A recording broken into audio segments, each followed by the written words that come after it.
can understand like what is what is it just like to have a conversation. So honored to Donald, great to speak. We had a great conversation yesterday. As you mentioned yesterday, if we could just record that conversation and post it, it would have been excellent. And I hope we can have something like that today. Well, I think we will. I'm pretty sure we will. And congratulations, because I see you broke every record in the book with so many millions of people. And it's an honor. We view that as an honor. And then you do want silencing of certain voices. Usually those are voices that have something to say that are constructive, oftentimes constructive. And so we have to consider it an honor. But congratulations on breaking every record in the book tonight. That's great. Well, thank you. Well, I mean, maybe we could start off with, the assassination attempt, which was an incredible thing. And I have to say that, your actions after that assassination attempt were inspiring. You, instead of shying away from things, instead of ducking down, you were pumping your fist in the air and saying, fight, fight, fight. And I think that's, the president of the United States represents America, and I think that is America. That is strength under fire, and so that's a big part of the reason why I was excited to endorse you as the president of the United States for having another term here. Is that was just incredibly inspiring. But I mean, what was it like for you? Not pleasant. I have to be honest. I said there was blood. I had more blood. I didn't know I had that much blood. The doctors later told me that the ear is a place that is a very bloody place if you're going to get hit. But in this case, it was probably the best alternative you could even think about, because it went at the right angle, and it was a hard hit. It was very. I guess you would say surreal, but it wasn't surreal. I was telling somebody, you have instances like this, or like a lot less than this, where you feel it's a surreal situation. And I never felt that way. I knew immediately that it was a bullet. I knew immediately that it was at the ear. Yeah. And because it hit very hard, but hit the ear. And I also heard people shout, bullets, bullets, get down, because I moved down pretty nicely, pretty quickly, and we had bullets flying right over my head after I went down, so I'm glad I went down. The bigger miracle was that I was looking in the exact direction of the shooter, and so it hit me at an angle that was far less destructive than any other angle, so that was the miracle. That was, for those people that don't believe in God, I think we got to all start thinking about that. You have to... I'm a believer now. I'm more of a believer, I think, and a lot of people have said that to me. A lot of great people have said that to me, actually. But it was amazing that I happened to be turned just at that perfect angle, and all because I put down a chart on immigration that showed that the numbers were so great. I love that chart even more now. Maybe it's a sign. Maybe that's a sign. It's an immigration sign. You highlighted a serious issue, and at that moment, the bullet missed your, hit your ear, but missed your head. The amazing thing is that the sign, I said, bring down that sign on immigration, and it was literally about an eighth of a second where it would be good, and after that it was going to be a disaster, no matter which way you were facing. But it just had that perfect angle, which was exactly at this shooter. Very sad situation. Such a sad situation. As you know, we lost somebody that was great, Corey, a firefighter, a great gentleman, a great trumper. He was just a fantastic family and a fantastic man. And a friend of mine came up, Elon, and said, I'd like to give the family some kind of help. And I said, that's great. He said, do you mind? I said, I don't mind at all. And he wrote out a check for $1 million, gave it to the wife. And, she said, this is really nice, but I'd rather have my husband back, which is a nice thing for somebody to say, to be honest. She's great. The family is great. And we raised a lot of money for them and for Two other gentlemen are unbelievable people also. They were hit really badly. They thought they were not going to make it, and they did. The doctors in the Butler area, I tell you, they were incredible. They saved the two, and they were really hit tough, both of them, equally. And we thought, my first question was, because I heard bullets flying over me, I said, how many people were killed? Because we had a massive crowd there, a tremendous, thousands and thousands of people, and there was no land. I mean, it was all people. So I said, how many people have been killed? Because I knew there were other shots being fired. And they said, we don't know yet, but some people have been badly hurt. And I have to give the Secret Service sniper, they call him, or sharpshooter, but sniper, because he didn't know there was a problem. He's an extraordinary shot, obviously, and he didn't know there was a problem. And he was able to pick it all out within 5 seconds. And he used one bullet from very far away, I guess probably about 400 yards. The shooter was 130, but he was on the opposite side of the field and the podium.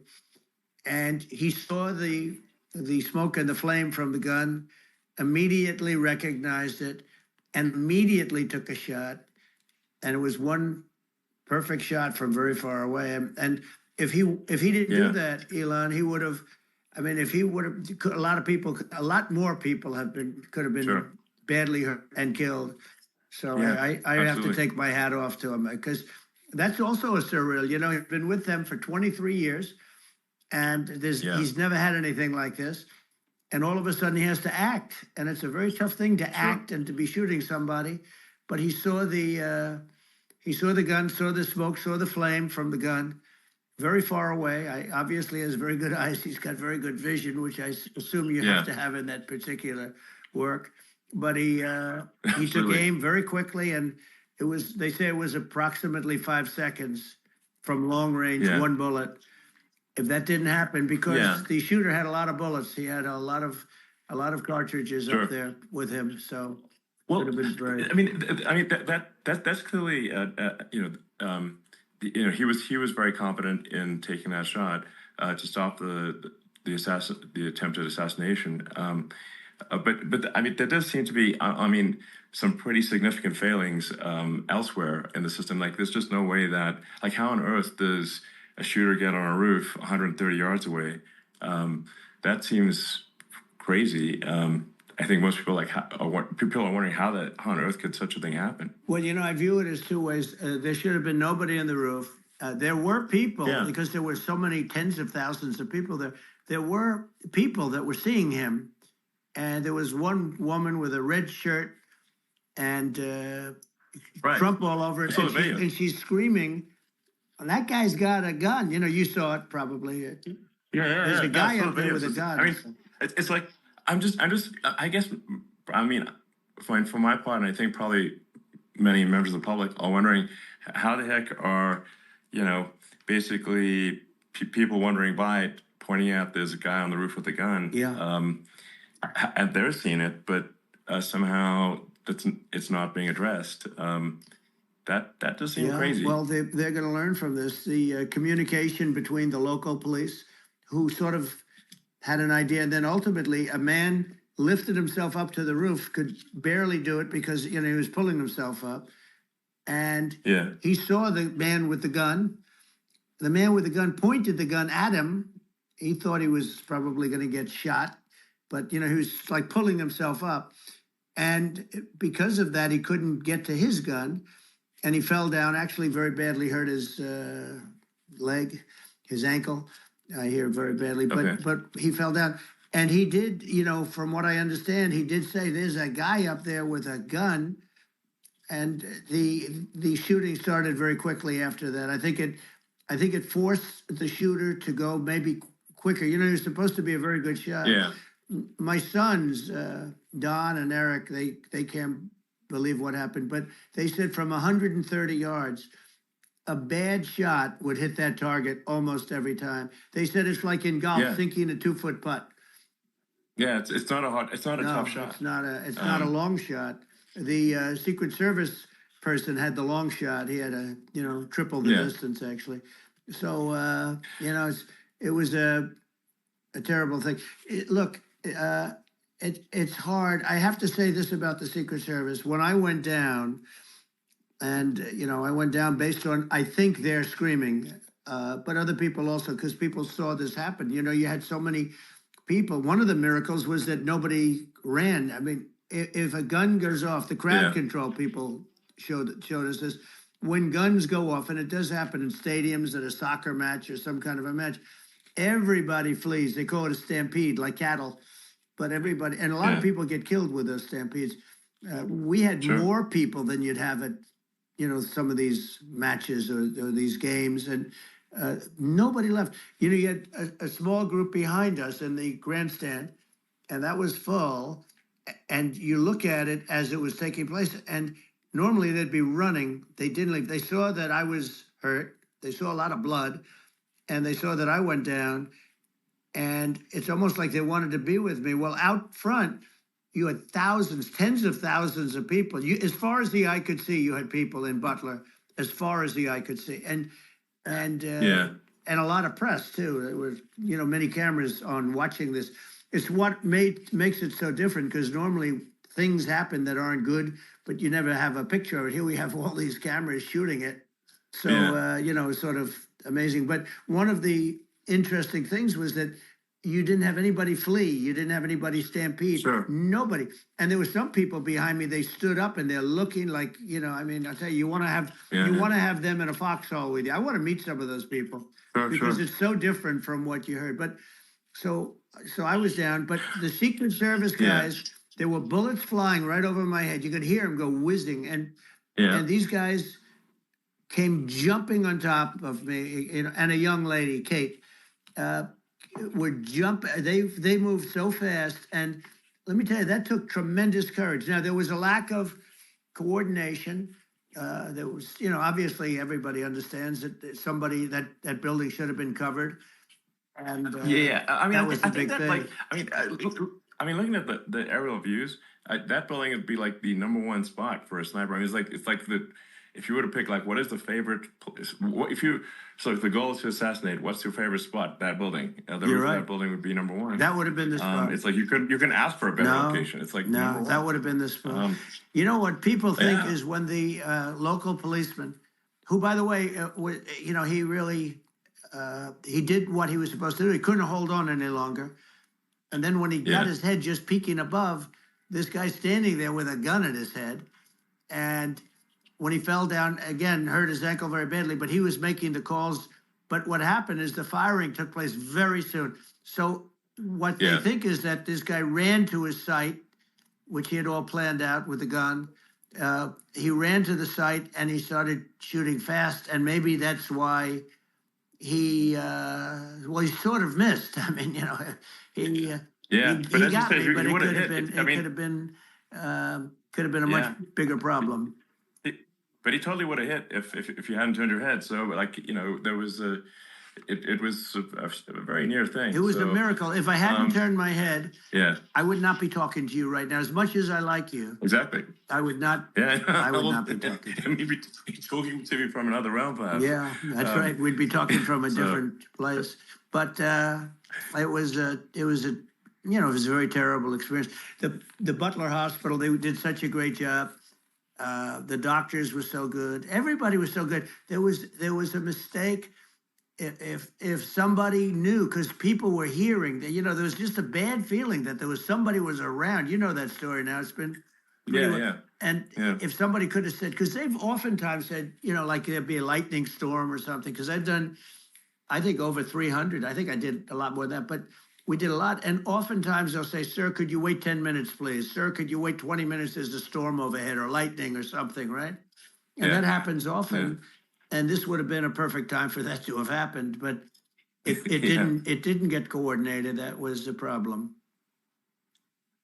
Well, it was your actions in the heat of fire, and what I found admirable there was that you can't fake bravery under such circumstances. The courage is instinctual, or it is not. It's not a rehearsed action. And so I just want to say that I think a lot of people admire your courage under fire there.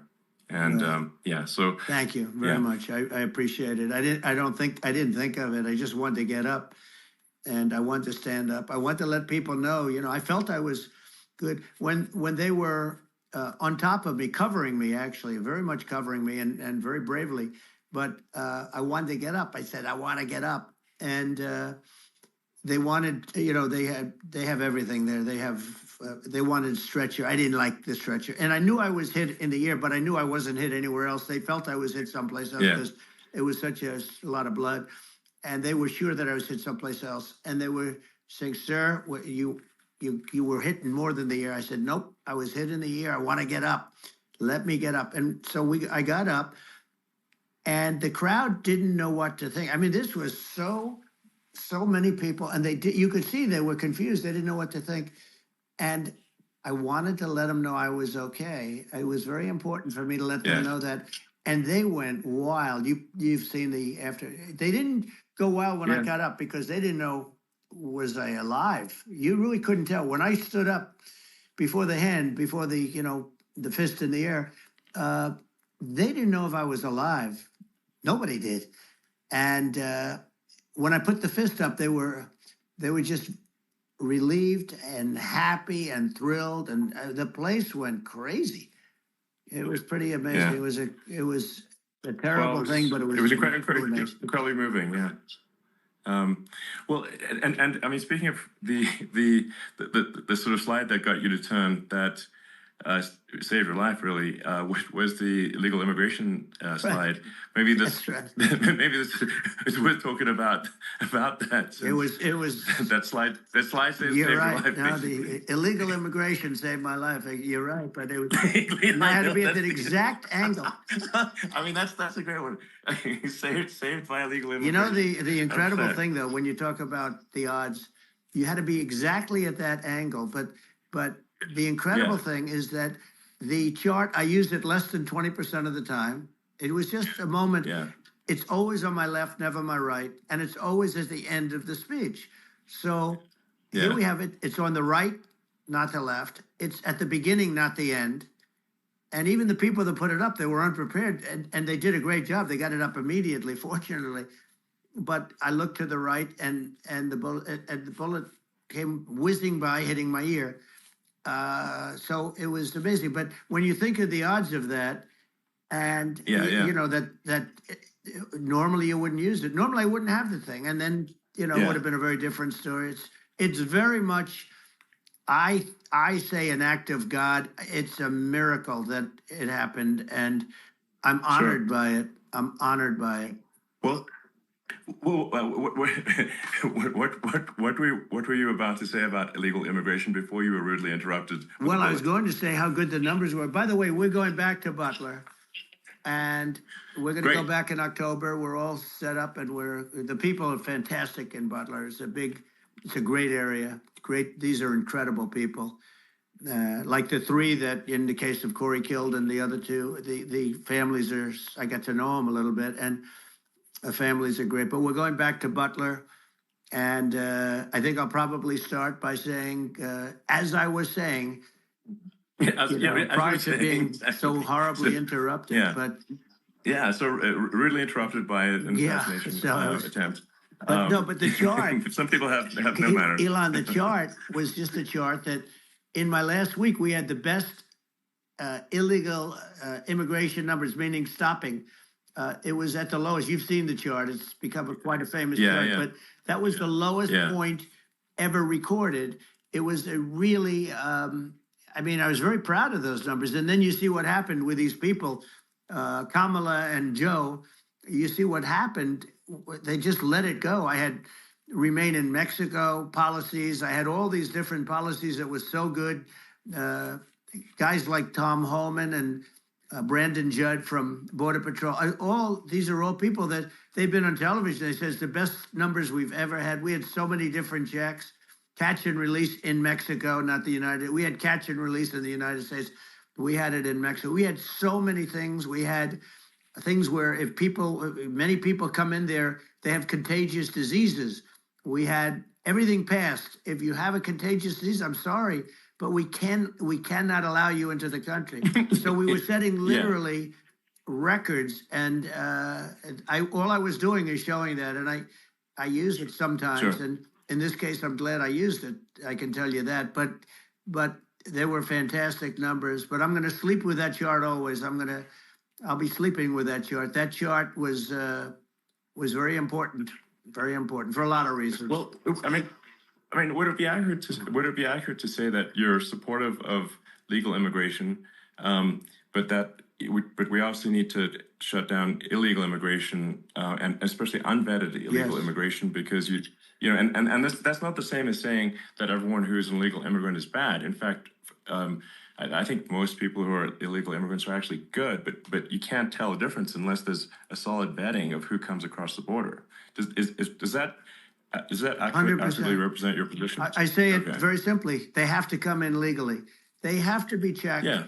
Because look, Kamala was the border czar. Now she's denying it. Everything that I do, she's saying she was strong on the border. We're going to be strong. Well, she doesn't have to say it. She could close it up right now. They could do things right now. It's horrible.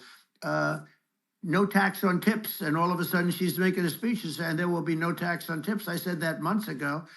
And by the way, they had just the opposite. They had not only tax on tips, but they hired 88,000 IRS agents, and many of them were assigned to go get waitresses and caddies and all of this on tips. They have a policy. They had a policy that they were really going to go after you, and were really harassing people horribly.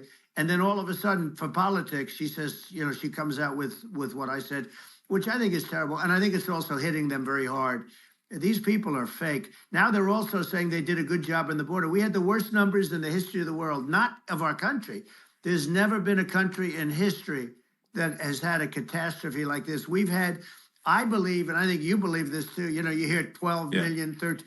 I believe it's over 20 million people came into our country, many coming from jails, from prisons, from mental institutions, or a bigger version of that is insane asylums. And many are terrorists. And I'll tell you what, they're coming not just from South America, they're coming from Africa, they're coming from all over the world. They're coming from Asia, they're coming from the Middle East, they're coming from countries that are stupidly and horribly bombing Israel October 7th. They're coming from all over the world. And you look at, it's so sad, October 7th, because it should have never happened. Yeah. It's so sad when you look at Ukraine. It should have never happened. We have a defective government. These are defective people, and they're not people that should be running it. But where you see it the best is the border, because you have millions of people coming in a month, and then she gets up and she tries to pretend like she's going to do something. She had 3.5 years. And by the way, they have another 5 months that they can do something, but they won't do anything. It's all talk. She's incompetent and he's incompetent. And frankly, I think that she's more incompetent than he is. And that's saying something, because he's not too good. Yeah. No, I think it is essential to have a secure border. I mean, you're really not a country unless you have a secure border. And secure elections too. Absolutely, secure elections. And so it's just essential to have a real border, or we can't function as a country, and our service, our essential services are being overwhelmed in a lot of cities. But as we were talking about earlier, I think having a legal immigration process that is smooth and efficient and done well, and speaking as someone who is a legal immigrant, I think that. I mean, like, one way to think of it is, who do you want on your team? Who do you want on Team America? And I think we want to just say, okay, we want to let in people who are gonna, be great contributors to our society and to our economy, and and who do you want on the team? And it's not to say that, like, in my opinion, actually, I'd say, like, probably most of the illegal immigrants actually are actually good, hardworking people. That's my opinion. But some are not, and you just have this sort of adverse selection process where, if somebody's if somebody's like has a career in theft or robbery, I don't understand what's taken them so long to get here, because we're such a target-rich environment. I mean, why aren't more people who have a career in, bad things coming here sooner? Because it's a piece of cake to go rob, houses in LA or New York, compared to other parts of the world. And in a lot of places in America, if you try to stop the person who's robbing you, you'll be arrested. Yeah. So It's right. I mean, what's happening with crime, and our police are so good, but they're not allowed to do their job. But I have to tell you, Elon, I hate to say, because it's such a downer to say it. I hate to say it. I hate it. But you have a lot of people that just shouldn't be. I think it's a much bigger number than you think. They're allowing, again, right, they're allowing people from their jails. And if you were running one of these countries where they're coming from, you would have had all of them. As an example, Venezuela, their crime is down 72%. They're taking their drug dealers. They're taking, frankly, their prisoners. They're emptying out their prisons. They're taking their criminals, their murderers, their rapists, and they're delivering them into. But that's what Castro did. Yeah, well, he did on a much smaller scale. Yeah. It was a much smaller scale. But this is a massive scale because this is being done worldwide. But here's what's happening: crime all over the world is down. And wait till you see the numbers that we have. This is migrant crime. This is crime that's going to be. Yeah. And I saw it today in New York where somebody was knifed with raped the girlfriend of a man that stood there watching in New York in one of the shelters and started pulling out the knives, and bad things happened today. But this is happening every day. These are rough people. These are people that are in jail for murder and all sorts of things. And they're releasing them into our country, and they're telling them, if you come back, we're going to kill you. We're going to give you the death penalty or kill you. So they don't want to come back. But these are rough people. Yeah. These are criminals that make our criminals look like nice people. And it's horrible what they're doing. And she's in charge of it because, now she's trying to say she had nothing to do with it. And she's such a liar because she was called the border czar the first day, and it was on the headlines of every newspaper. She's the border czar, and she never even went there. She went to one location, which had nothing to do with where the problem is. She went in and out, I guess, because she was getting a lot of pressure, but had nothing to do with the problem is. But she was the border czar, and people can't allow them to get away with their disinformation campaign. Now she's trying to say that she wasn't really involved, and the whole thing is horrible. She was totally in charge. She could have shut the border down without him. He didn't know what he was doing anyway, so he wouldn't have even known what happened. You could shut the border down. He wouldn't even know the difference. But the fact is that she was border czar. But if you don't have to call her that, the fact is you could just call her, she was in charge of the border, and the border was the worst ever. It's simply not working. No, it's horrible. Whether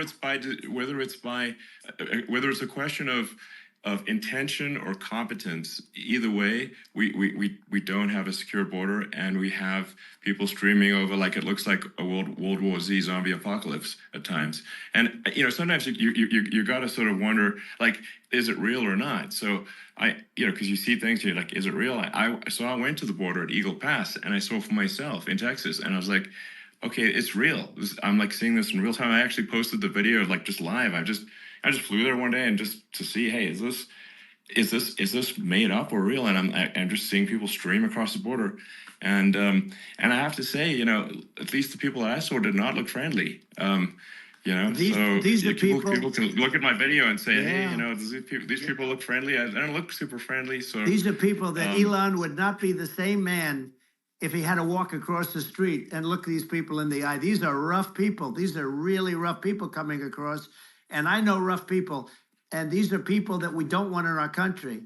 And, the caravans are coming in, and they're putting, and who's doing this are the heads of the countries. And you would be doing it, and so would I. And everyone would say, oh, what a terrible thing to say. The fact is, it's brilliant for them because they're taking all of their bad people, really bad people. And I hate to say this, the reason the numbers are much bigger than you would think is they're also taking their non-productive people. Now, these aren't people that will kill you. We have enough of them. But these are people that are non-productive. They are just non-productive. I mean, for whatever reason. They're not workers or they don't want to work or whatever. And these countries are getting rid of non-productive people in the caravans in many cases. And they're also getting rid of their murderers and their drug dealers and the people that are really brutal people. And they're coming into our country at levels that have never been seen before. And I saw an ad just before I got on the air. I'm walking over here, and I saw an ad by Kamala saying how she is going to provide border security. Where has she been for 3.5 years? For 3.5 years. Yeah, no, We have 20 million people. I think it's a terrible. Yeah, I think this, frankly, I think this is a fundamental existential issue for the United States. And if we have another 4 more years of open borders, and it's going to be even worse with another 4 more years, it's going to be even worse than it's been for the past 3.5 years. I'm not sure we've got a country. You don't have a country left. Elon, if they get in, you will have 50 to 60 million people from all over the world, not South America only. You know, we think of South America, we think of Honduras and El Salvador, Guatemala, and Mexico, you know, the 4. But it's not that. It's everywhere. They're coming in from everywhere. And I had to stay in Mexico. Yeah, I think this is a super important point. Like people, it's like basically when I went down there, I was like, well, where are people from? It's like almost no one was from Mexico. No, Mexico less. It's just the border. It's just the border with Mexico. But the people coming in, it's Earth, the rest of Earth, and America is only about 4 or 5% of the population of Earth. It would only take a few % of the rest of Earth to overwhelm everything. We're already overwhelmed, Elon. We're overwhelmed. You had to see the news tonight about New York, and I love that place. And what they're doing to it is horrible. What they're doing to it, and all the courts do is they try and focus on Trump. Okay, let's focus on Trump, who did nothing wrong. I complain about a rigged election. Elon, what's happened is unbelievable. You have from Africa. From the Congo, they're coming from the Congo, and 22 people came in from the Congo recently, and they're murderers, and they're dropped. They drop them. They take them out of jails, which is very expensive, to maintain the jails. Although they don't do too much maintaining, I can tell you. But they take them out of jails, prisons. They take them out, and they bring them to the United States. They deposit them in the United States and say, "Don't ever come back, or you're going to be executed."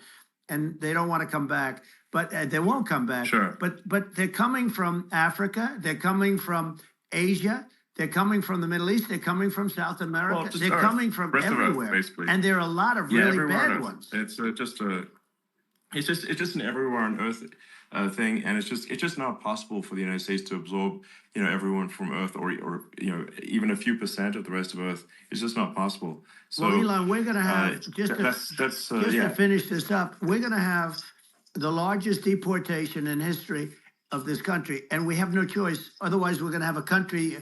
What they've done to our country. Think of it with in Venezuela and in some of these other countries, crime is down 50, 60, 70, 80%. And you would be the same. You would have. Yeah. I'll tell you what. Venezuela has not gotten rid of all of them. They've gotten rid of about 70% of their really bad people. Their jails are about 50%. Put into the United States. Same with other countries. Sure. Some are at 30%, some are at 50%. They're all different. But the bottom line is they're all going to be at 100%. Why wouldn't you put 100% of it? And they're doing it right now while this third-rate phony candidate. Don't forget, I beat Biden. He failed in the debate miserably. And, some people said, oh, gee, it's too bad. It's too bad he did so badly, or I did well in the debate. The first night they said, wow, one of the people at CNN said that was the greatest debate performance I've ever witnessed. And then 2 days later, they didn't talk about that. They just said he was bad. But that's okay. That's the way I get treated, and I don't mind that at all. What I can tell you is this. We cannot have a Democrat. We cannot have her. She's incompetent. She's as bad as Biden in a different... Look, she hasn't done an interview since this whole scam started. And say what you want. This was a coup. This was a coup of a president of the United States. He didn't want to leave, and they said, we can do it the nice way, or we can do it the hard way. Yeah, they just took him out back behind the shed and basically shot him. What they did with this guy, and I'm no fan of his, and he was a horrible president, the worst president in history. And one of the reasons he was so bad, first of all, the Israeli attack would have never happened. Russia would never have attacked Ukraine. and we'd have no inflation, and we wouldn't have had the Afghanistan mess, if you think of it. Well, And we wouldn't have had Afghanistan. But we think of it. You take a few of those events away, and we have a different world. We would also have inflation was caused by oil. Yeah, I think you're making an excellent point here, which is that when other countries can, that are thinking about invading or doing bad things, when they're thinking about that, they're thinking about, okay, what's the American president going to do, and do they fear the American president, or is there someone they do not respect and do not fear? And I think they would. They rightfully be. I mean, look at the footage with the assassination. They're like, okay, President Trump is like, don't mess with me. I mean, that's like, but whereas I think people are not going to be, and they obviously have not been at all intimidated by Biden, and they certainly will not be intimidated by Kamala. And you have to really think of that in the context of global security. That if the American president is someone that, like, evil dictators are scared of, that makes a huge difference to the security of the world. So I had a good relationship with Putin, despite the Russia hoax that lasted for over 2 years. Just a hoax created by Hillary Clinton and Adam Shifty Schiff, some just bad people, just sick people, frankly. I mean, Schiff is a sick person. He's going to end up probably being a senator. It's hard to believe. The whole thing is hard to believe. But, they put our country in danger with that stuff, too. They actually, when they make up stories, and you have to fight your way out of it for a long time. But I know Putin very well. I got along with him very well. He respected me, and it's just one of those things. And we would talk a lot about Ukraine. It was the apple of his eye. But I said, don't ever do it. Don't ever do it. I shut down Nord Stream 2. That was the big oil pipeline, the biggest pipeline in the world going all over Europe. I shut it down. Biden came, and then they say, I loved Russia. I was a friend of Putin, and I loved Russia. No, he actually said to me one time, he said, if you're my friend, I'd hate to see you as an enemy. I shut down his pipeline, the biggest pipeline. They were looking at that to fund, and this pathetic president gets in there. And the first thing he did, one of the early things he did, is he shut down Keystone XL pipeline, which is our pipeline that would have employed 48,000 people, pipeline workers, shuts it down. That was, a massive job that Obama refused to allow. Yeah. I allowed it in my first week because it was jobs and it moved oil. And by the way, in a much more environmentally friendly way. It's underground. It's not a truck that catches on fire or a train that catches on fire. But think of it. He shut down the XL pipeline, the Keystone XL pipeline. Yeah. He shuts that down, and he approves the Russian pipeline. Yeah, it doesn't make any sense. It's inconsistent. Certainly, but I mean, I think it's just worth emphasizing, to listeners, the immense importance of whether the United States president is intimidating or not intimidating, and how much that matters to global security, because there's some real tough characters out there, and if they don't think the American president is tough, they will do what they want to do. I know every one of them. And that puts the whole world in danger. Elon, I know every one of them, and I know them well. I know Putin, I know President Xi, I know Kim Jong-un of North Korea. I know every one of them. And let me tell you, people will say, oh, this is terrible. He said, I'm not saying anything good or bad. They're at the top of their game. They're tough, they're smart, they're vicious, and they're going to protect their country, whether they love their country. They probably do. It's just a different form of love, but they're going to protect their country. But these are tough people at the top of their game. And when they see a Kamala or when they see Biden, Sleepy Joe, they can't even believe it. They can't believe this happened. All the stuff that you're seeing now, all the horror that you look at Israel, they're all waiting for an attack from Iran. Iran would not be attacking, believe me. When I was there, and I say it with respect, because I think we would have been good with Iran. I don't want to do anything bad to Iran, but they knew not to mess around. Iran was broke because I told China, if you buy from Iran oil, it's all about the oil. That's where the money is. But if you buy oil from Iran, you're not going to do any business with the United States. And I meant it. And they said, we'll pass. They didn't buy oil. Other countries, likewise. Sure. You want to buy, you're not doing business with the United States. And they were at a point where they had no money for Hamas, they had no money for Hezbollah, they had no money for any of these instruments of terror, and it was amazing. In fact, there were articles when I was leaving, which is hard to believe actually, especially when you look at what's happened to our country. Our country is so bad right now. It's such a different place. We were respected. Think of it. 4 years ago, we were so respected to a point where when I said don't buy oil, they didn't buy oil, but they had no money, and Israel would have never been attacked. Zero chance. And again, I said to Vladimir Putin, I said, don't do it. You can't do it, Vladimir. You do it, it's going to be a bad day. You cannot do it. And I told him things that what I do, and he said, no way. And I said, way. And you know, it's the last time we ever had the conversation. He would never have done. I got along well with him. I hope to get along well with him again. You know, getting along well with them is a good thing, not a bad thing. I got along well with Kim Jong-un.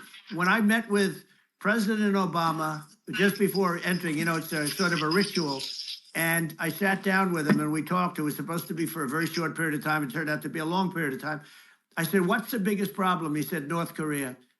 I had that problem worked out very quickly. It was nasty at the beginning with Rocket Man and, you know, all the different things. Yeah. But all of a sudden I got a call. Those were some epic tweets, by the way. Yeah, they were epic everything. He said that he has a red button on his desk. I said, I have a red button on my desk too, but my red button is much bigger and my red button works.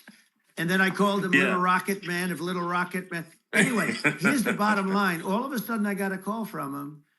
And they said they want to meet. They want to meet me. And we met, as you remember, we met in Singapore. We met also in Vietnam.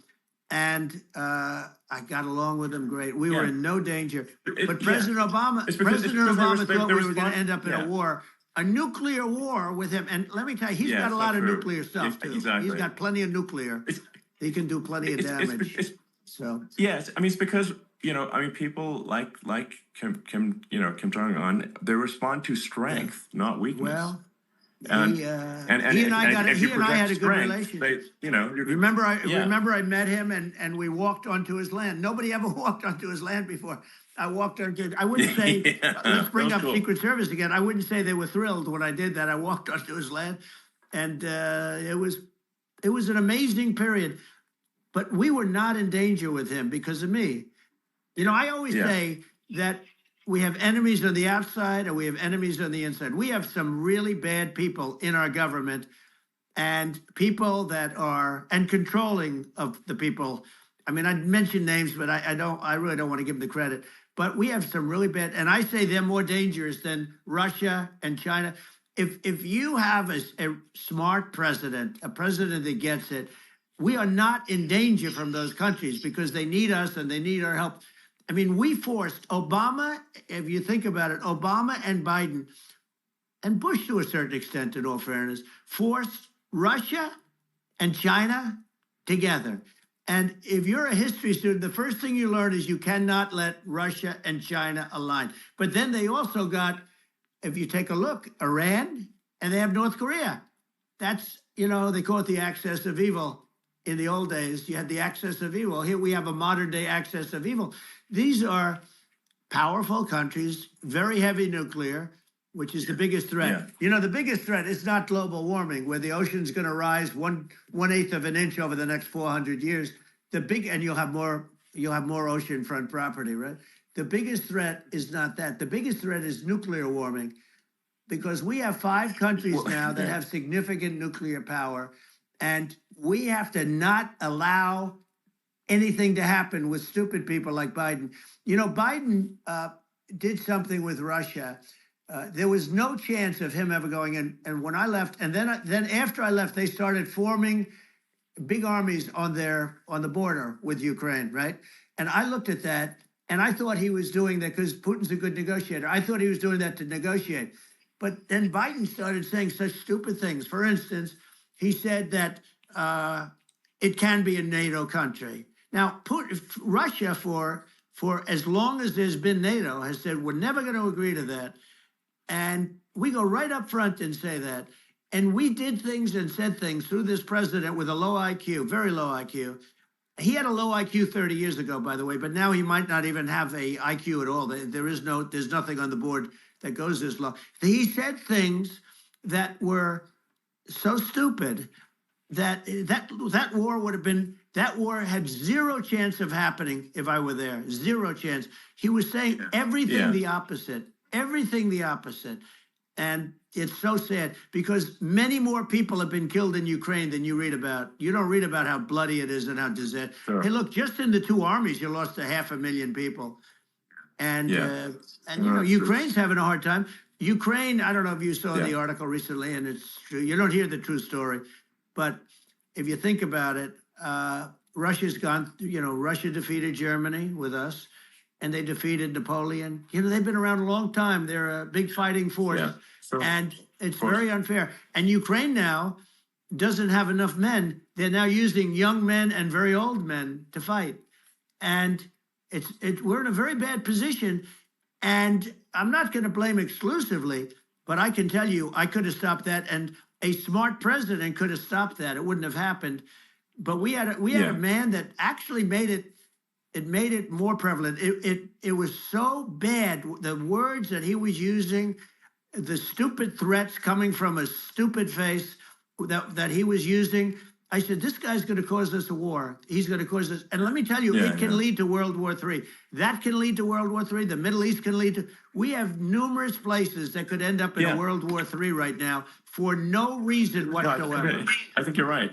I think people underrate the risk of World War III, and it's just you know, when you're looking at the risk of global thermonuclear warfare, it's game over for humanity, and you know it's something that people have, I think, after the end of the Cold War, people have become complacent about, but they actually have forgotten that there are currently a lot of nuclear missiles that have targeting parameters for the United States from other 100%. countries.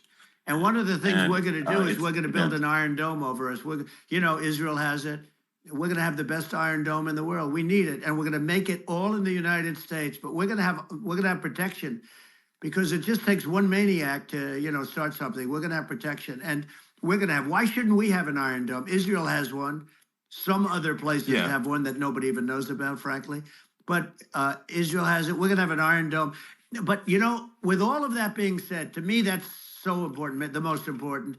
But with all of that being said, the election's coming up, and the people want to hear about the economy and the fact that they can't buy groceries because they don't have enough money to buy groceries. The inflation has killed them. Food prices are up 50, 60, even 100% in some cases.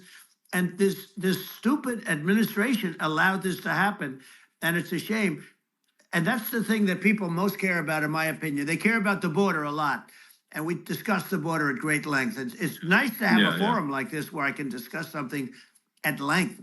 And by the way, you think Biden could do this interview? Do you think that Kamala could do this interview? They would take a pass on you. No, they could not. So they don't need Elon. They don't need Elon screaming out questions. It's pretty sad when you think that somebody that does this for a living can't answer a question or is afraid to do an interview. And in her case, with a very friendly interview, she's got all friendly interviewers. It's pretty yes, sad. absolutely. But the big thing now is the economy, Elon. And as much as I mean, I view nuclear as the single most important thing, but a lot of people don't. A lot of people don't understand that. But it doesn't have to. If I understand it, that's all you need. Because if I was president, you're not going to have that kind of a problem. But the thing that they really is making them angry is what Kamala and Biden have allowed to happen to the economy. It's a disaster with inflation. The inflation, it doesn't matter what you make. The inflation is eating you alive. If you're a worker or if you're just a middle income person, you can't afford. You know, 4 years ago, 5 years ago, people were saving a lot of money. Today, they're using all their money and borrowing money just to live. It's a horrible thing that's happening.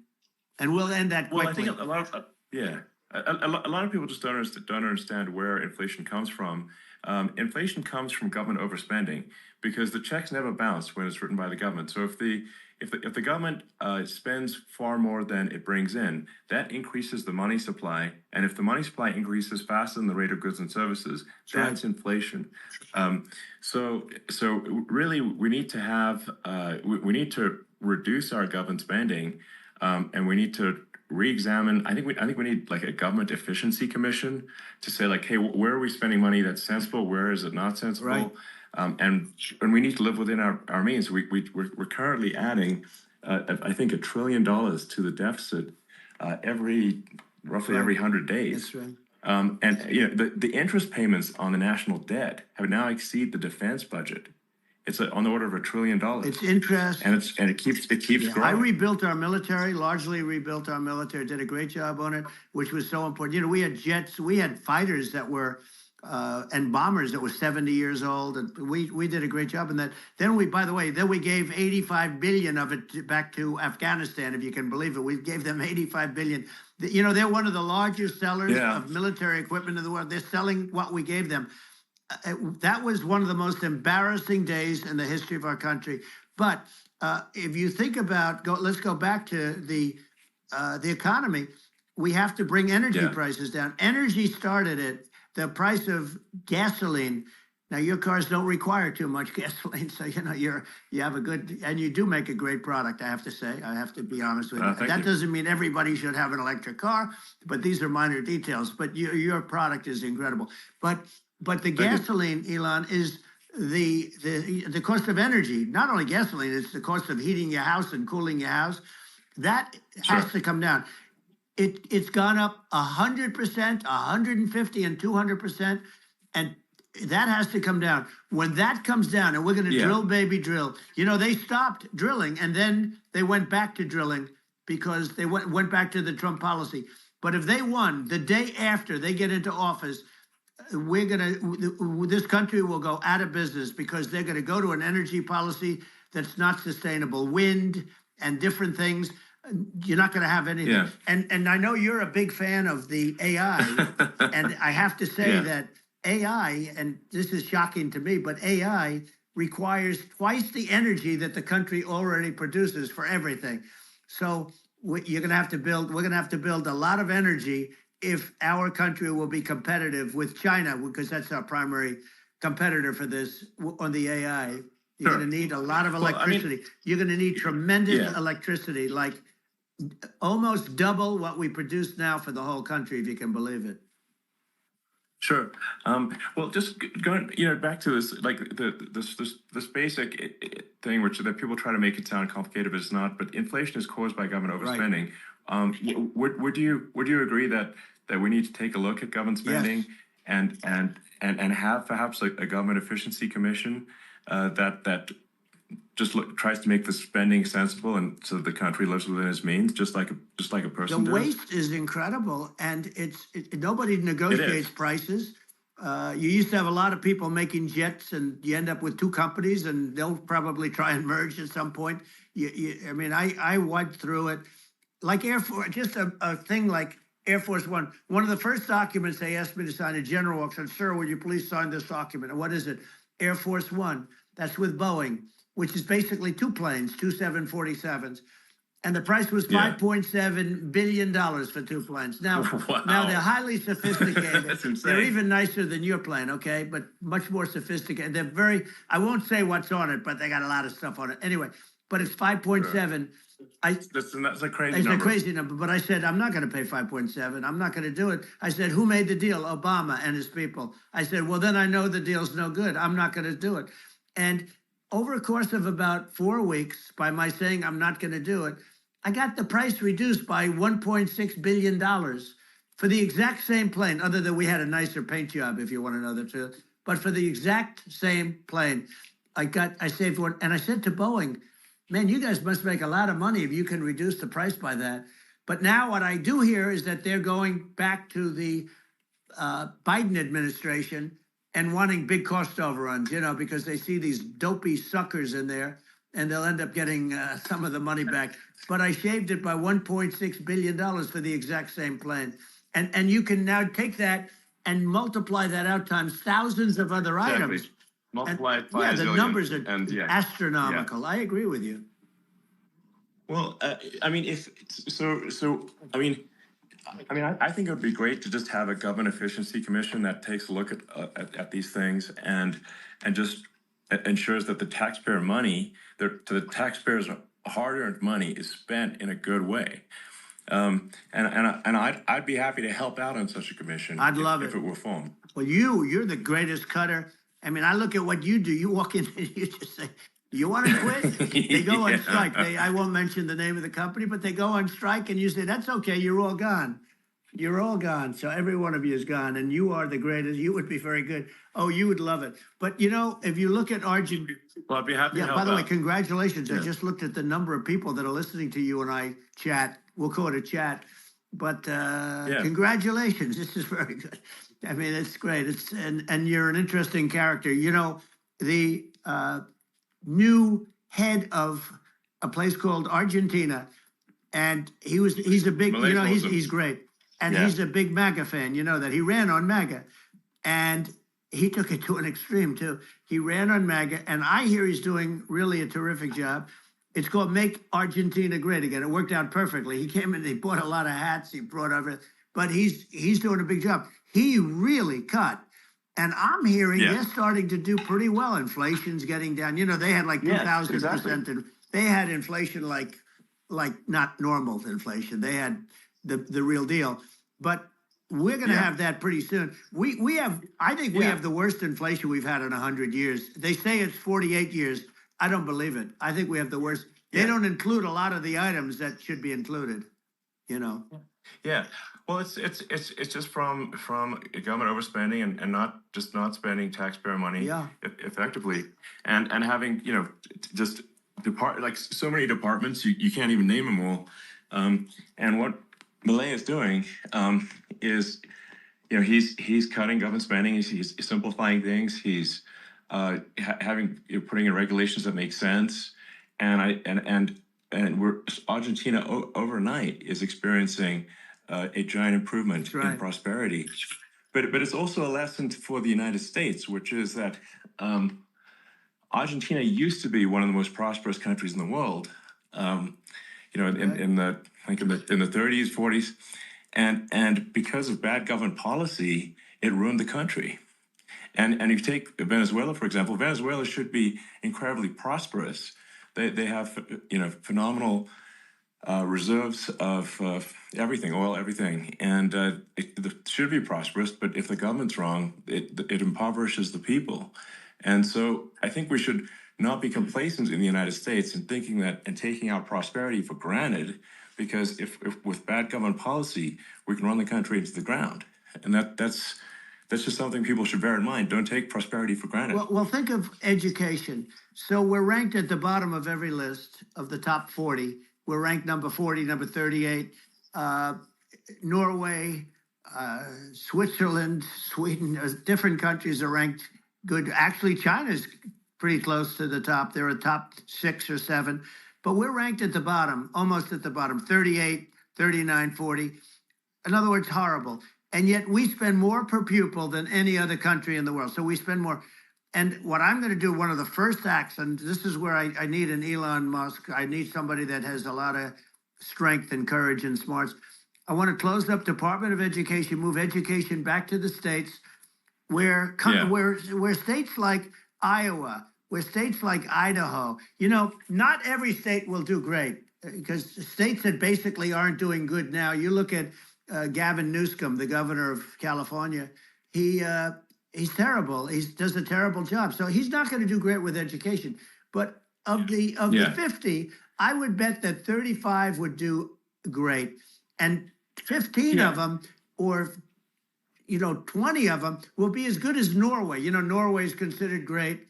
You can name them. I mean, they're so good. Some of these countries are so good. But if you go into some of these really well-run states, we have states that don't know what debt is.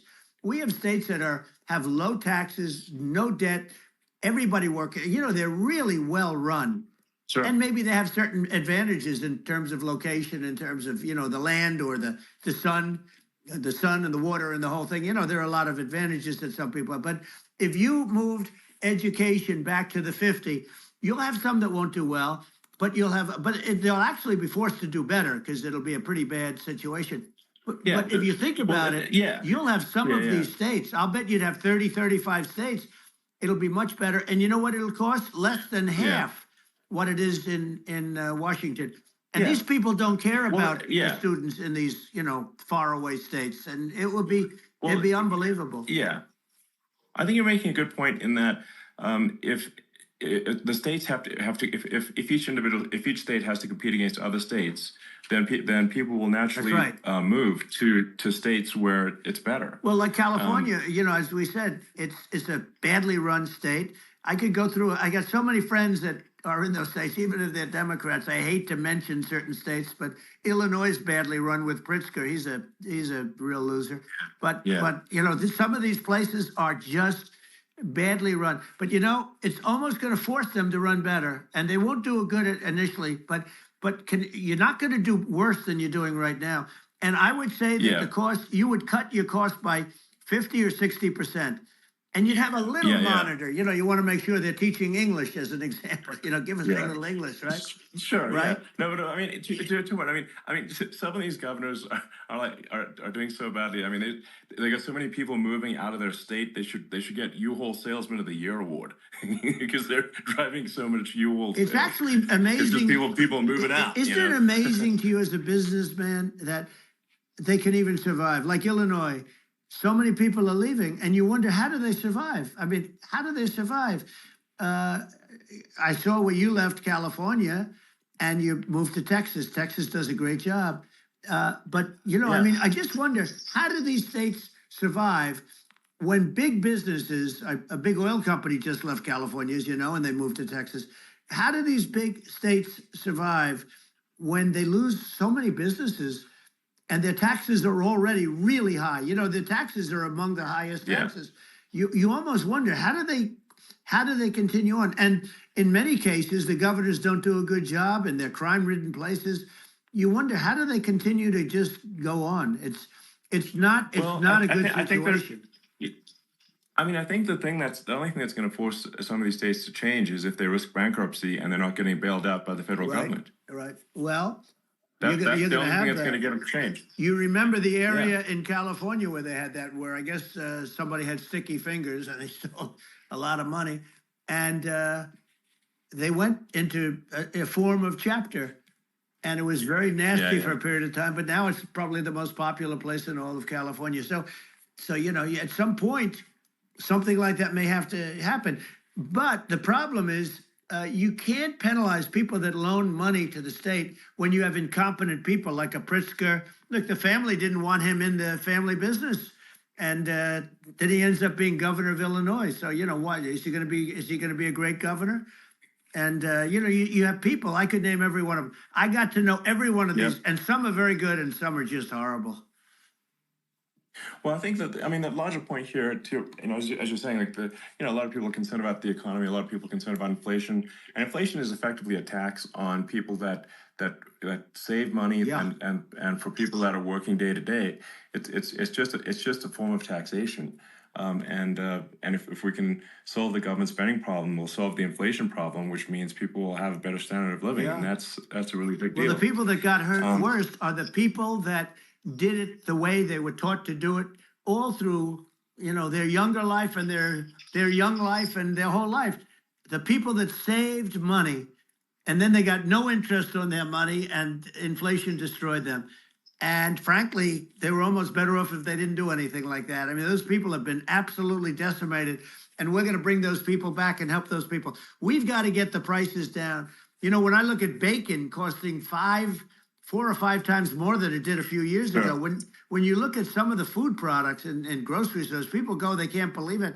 They used to be able to buy a whole cart, and today, a lot of people just don't have the money. They go in and they can't buy anything. They look at it's sticker shock. They call it sticker shock, right?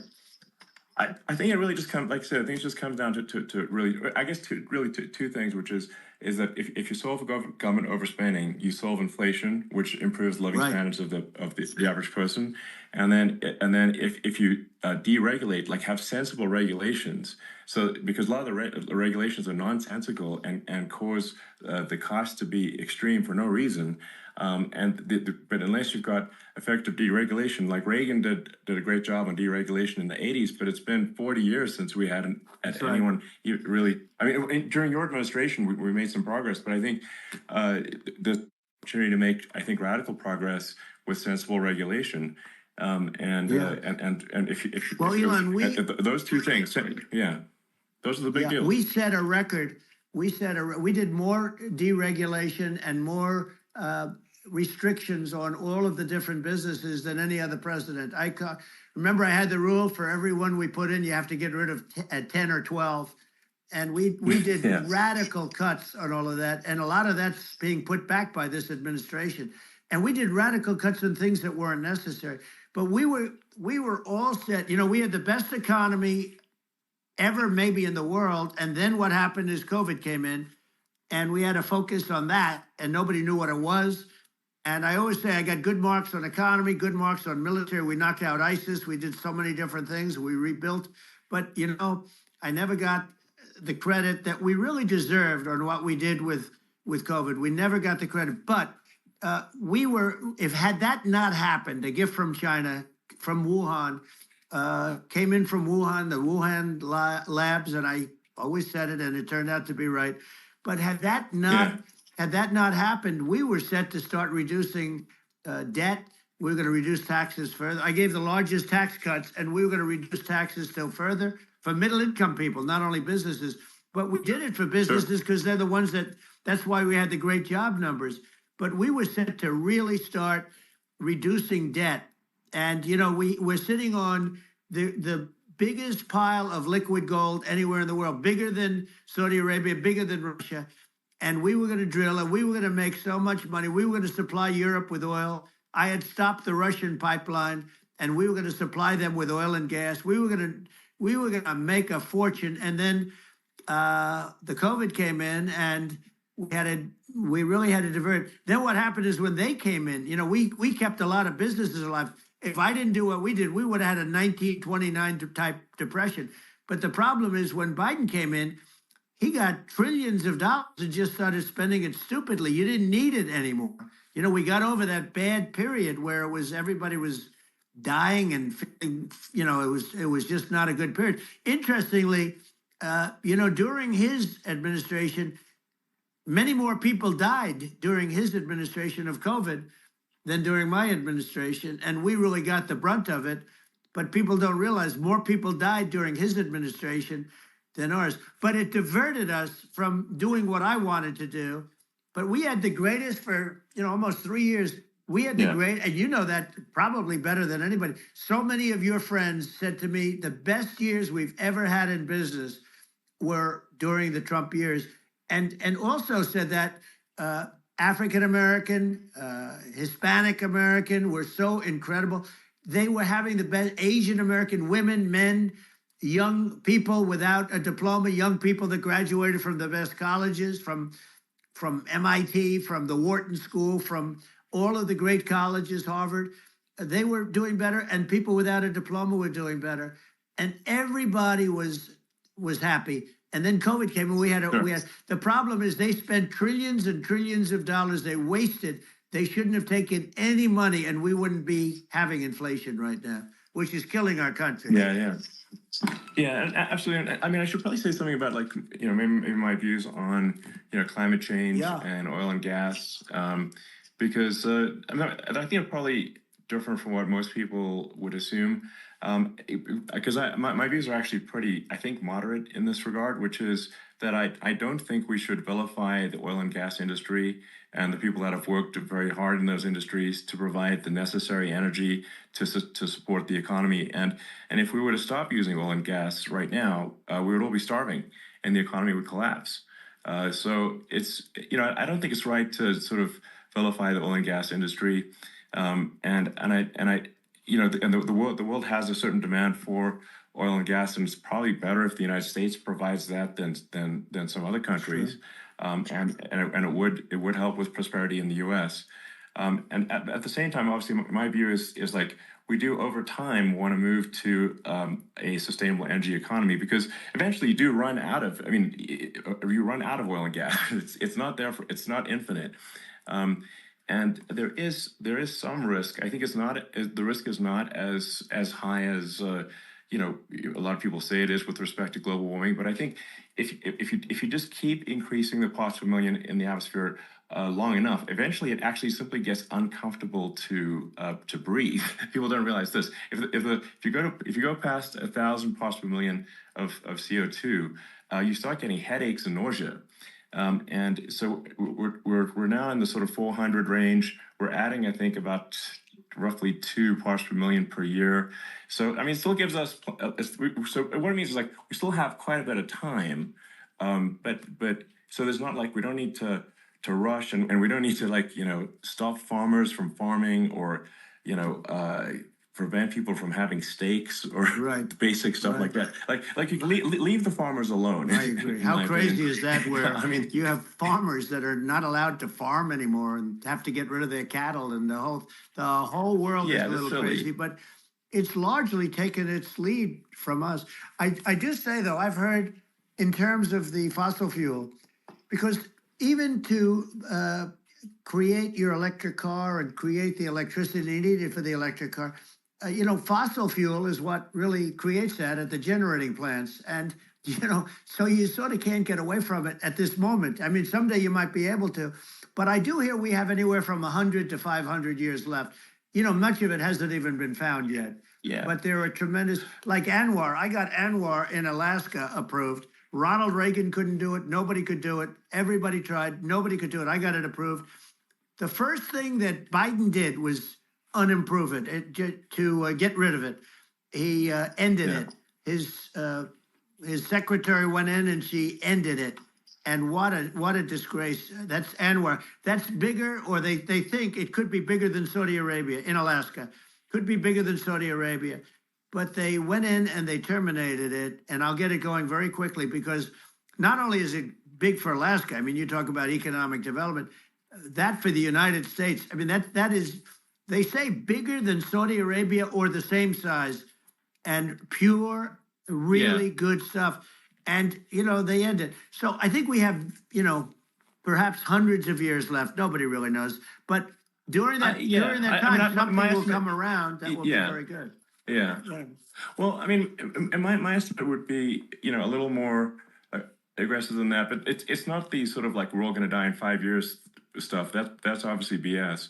But I mean, my view is like if you just look at sort of the parts per million that increments every year, you get sort of 2 or 3 parts per million every year of CO2.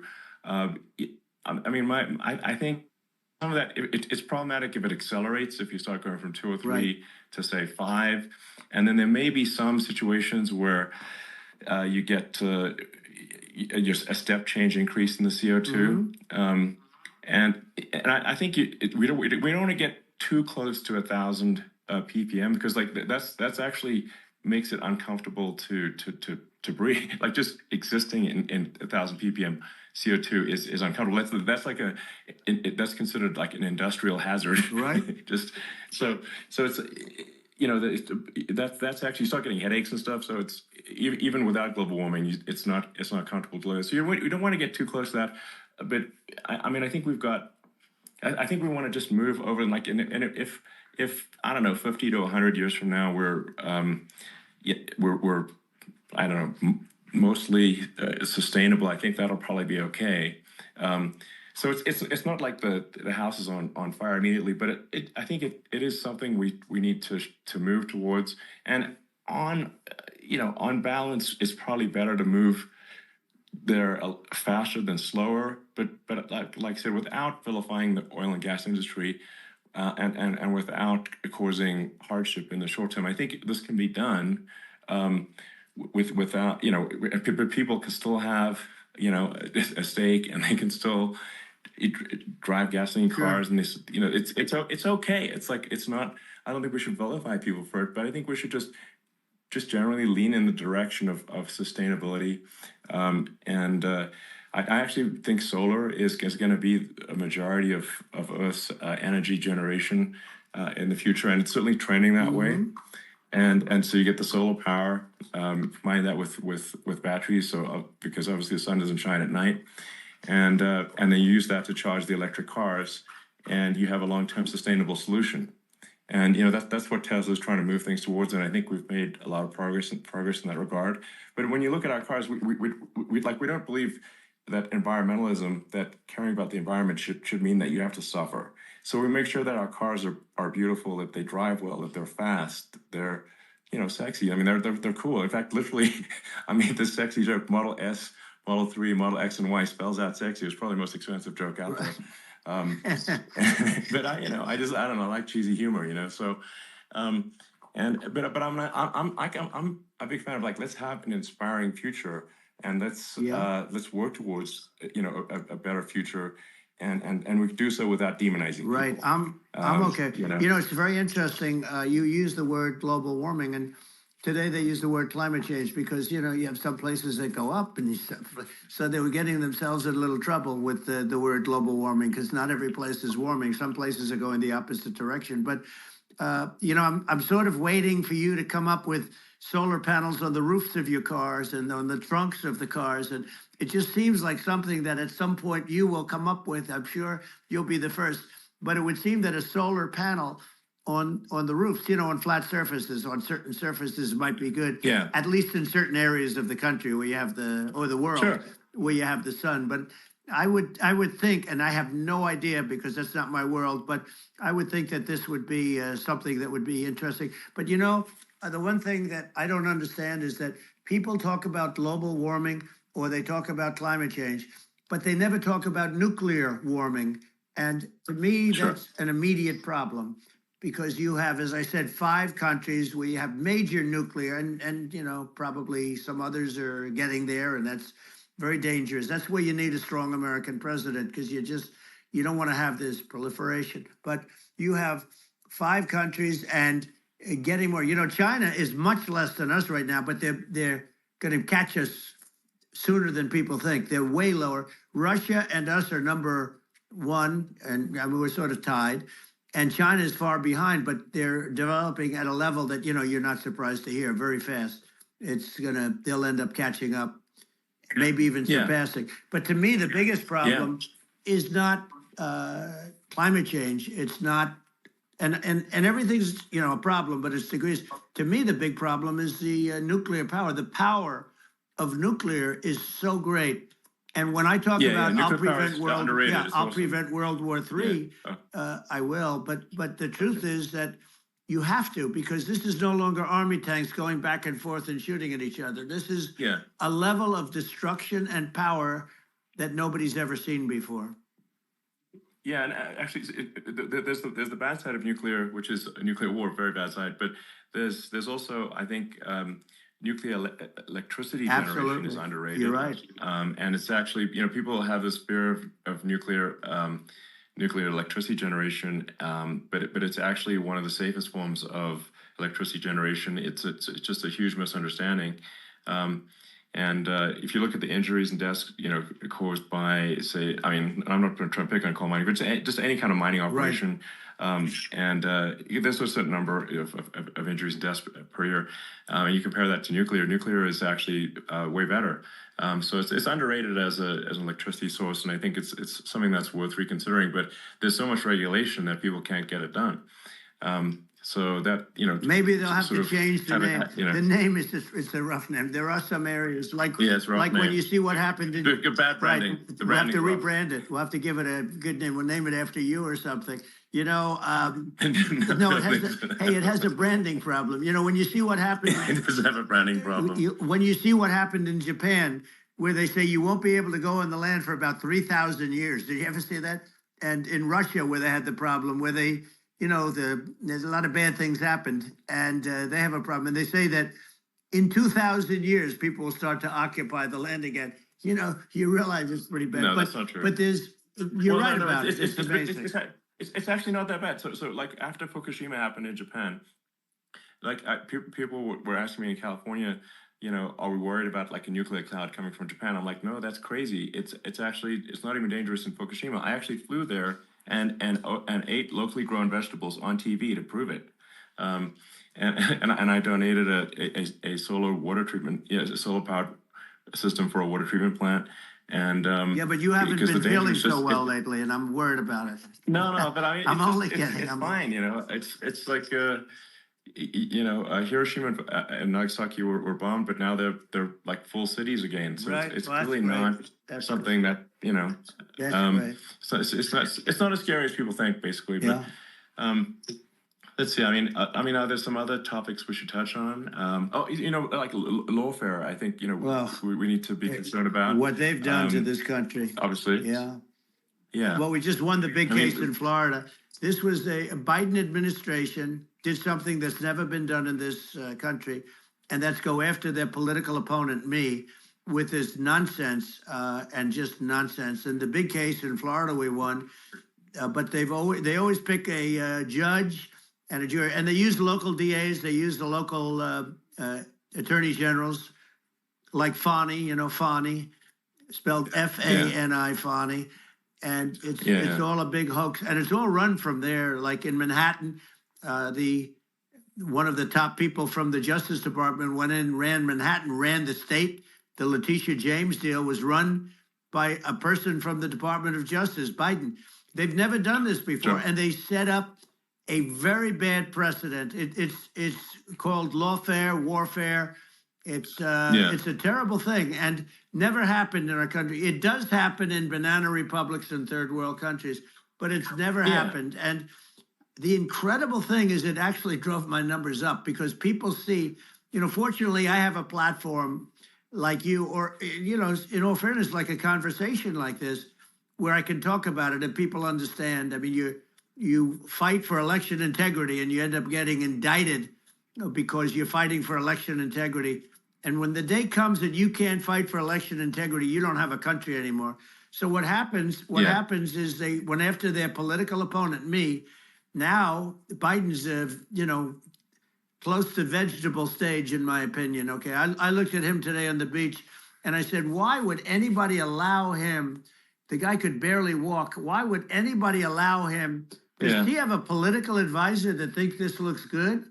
He thinks this looks good because it looks so bad, and it's ridiculous. I mean, and he's been doing that for a long time. He can't lift the chair. The chair weighs about 3 ounces. It's meant for children and old people to lift, and he can't lift it. The whole thing is crazy. Well, he's clearly. He's clearly like we just don't have a president. Right You now. don't That's have a just obviously president, the and case. she's going to be worse than him because she is a San Francisco liberal who destroyed San Francisco, and then as Attorney General, she destroyed California. You talk about location, and we're talking about the sun and the water and all. There's nothing better than California. She has destroyed that. She was the original DA. She was the original in San Francisco. She was the original Attorney General in California. What she has done to California is, well, you know better than I do. You just left California for a lot of those reasons. And what she's done with crime, with cashless bail, where you kill somebody. I mean, we have states there, you kill somebody and they let you out right away. I mean, you don't have to even put up, and then they never find the people unless they kill again, and then they let them out again. Our country is becoming a very dangerous place. And she is a radical left San Francisco liberal. And now she's trying to protect. Now she's looking like she wants to be more Trump than Trump, if that's possible. I don't think it's possible, but she wants to be more Trump than Trump. Yeah. I want a wall. I think that's, she wants to release all the prisoners that are in detention, and some of these guys are really bad. Right. That just came out today. She doesn't want to build the wall, even though the walls work. Walls and wheels. In your business, everything you do is obsolete, almost, well, not the tunnels, but everything is obsolete. Even your rocket ships, they're like a month later, they're obsolete. You find a better way to. The only thing that's not obsolete is a wall and a wheel. And the wall, I built hundreds of miles of wall, and that's why we had such good numbers. I was going to add 200 miles. We bought it. We could have flipped it up in 3 weeks, and they sold it for 5 cents on the dollar. That meant, I said, wow, that means that they actually do want to have open borders. She wants to have open borders, and now she's going like she's tough on the border. It's such a lie. Yeah, this is simply not true. This is simply not true. And everybody knows it's not true. It's a disgrace that she can say it. No, obviously what's happening sort of overnight is they're rewriting history and making Kamala sound like a moderate when in fact she is far left, like far left. Worse than Bernie Sanders. She is considered more liberal by far than Bernie Sanders. She's a radical left lunatic. And if she's going to be our president, very quickly, you're not going to have a country anymore. And she'll go back to all of the things that she believes in. She believes in defunding the police. She believes in no fracking, zero. You don't. Now all of a sudden she's saying, no, I really want to see fracking. If they got in, the day she got in, she'll end fracking. And by the way, if people didn't think that, the lunatics that really believe in that, they won't vote for her. You know, like the Palestinians and Israel. She is so anti-Israel, and she's bad for both. Biden actually did something that was impossible. Both sides hate him, you know, both sides.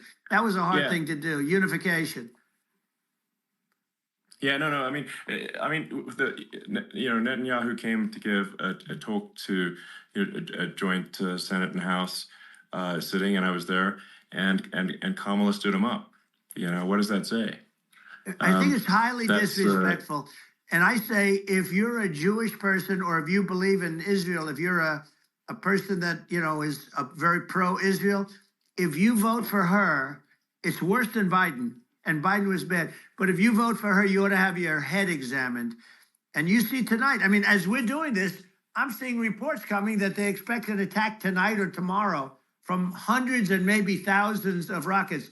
You know, their Iron Dome, as they call it, as we all call it, but their shield that they build, that can be swamped. We'll use the term that's appropriate, swamped. But they swamp it by shooting enough missiles. You know this better than anybody. By shooting enough missiles, they can't defend themselves. You know, they just obliterate the whole place. And that's what some people think they're looking to do. And we have no leadership. There's no respect for the United States of America with these people. And I'm telling you, she'll be worse than him because she's a believer in being radical left, and he wasn't. I think you're right. I mean, it's important for the public that may be listening to this to look at Kamala's track record, you know, before the last month, and say, is that a track record you agree with? And I think if you're an independent moderate, you definitely would not agree with it because it is her behavior has been far left, and we're seeing just an overnight propaganda attempt to rewrite history and make it sound like Kamala's moderate when she in fact is not moderate. Well, her running mate approved, signed into legislation, tampons in boys' bathrooms. Okay, now that's all I have to hear. Tampons in boys' bathrooms, and that means she believes in that too. I mean, she picked this guy because he was the closest to her. A lot of people thought she'd pick sort of the opposite, but she picked an anti-Israel radical left person. But she is far worse, they say, than Bernie Sanders. If we have her as a president, if we have a Democrat at this moment as a president, I don't think our country can survive. I think it's a massive. I think we're in massive trouble, frankly, with the Kamala administration, and that's my honest opinion. And I think really it's essential that you win for the good of the country for this election, and I'm just stating my opinion. Now, you may have seen this, but I got a letter from the EU Commission saying to not have disinformation on during this discussion that we're having, and there's a lot of attempts to do censorship and to force censorship even on Americans from other countries, and what do you think about that? Well, I know the European Union very well. They take great advantage of the United States in trade, as you know. We, through a different forum, NATO, we protect them. And yet, if you build a car in the United States, you can't sell it in Europe. You just can't sell it. It's impossible. The same thing with our farmers. Our farmers find it very difficult to do business. We have a deficit with them of $250 billion. Which people don't know. It sounds so nice, the European Union, but let me tell you, they're not as tough as China, but they're bad. And I let them know it. And that's probably why they notified you. No, they don't treat our country well. We defend them, with Ukraine. So we're in for 250 billion, and they're in for about 71 billion, and they have the same size. If you add up the European nations that in terms of an economy, it's about the same size when you say as us, and they're in and they're in much greater risk. They're right there. We have an ocean separating us from, in this case, the enemy would be Russia. It used to be for the Soviet Union, but let's assume they're close enough. And what happens is they're in for 70-something million. I think even less than that, billion. And we're in for about 250 billion, and it could be a lot higher than that. And I say, why aren't you going to equalize? Why aren't they paying what we're paying? And they're in much more, it's much more important for them because of the fact that, they're right near there. I mean, they're all sort of in that location. We're not. But they should, and I did it with NATO. There were only 7 countries that were paid up in NATO out of 28 at the time. And the United States was the United States was subsidizing NATO, tremendously subsidizing NATO. And I said, I went in and I said, you got to pay up. If you don't pay up, we're not going to defend you any longer. I took a lot of heat, but you know what happened? Billions and billions of dollars came flowing in. And I think a lot of the public isn't aware of the fact that the United States pays a disproportionate share of the NATO expenses. And then we get taken advantage of on trade. So think about it. Well, I mean, the point of NATO is defending Europe, and it's it's like, then okay, well, why is the United States paying disproportionately more to defend Europe than Europe? That doesn't make sense. That's unfair, and that is an appropriate thing to address.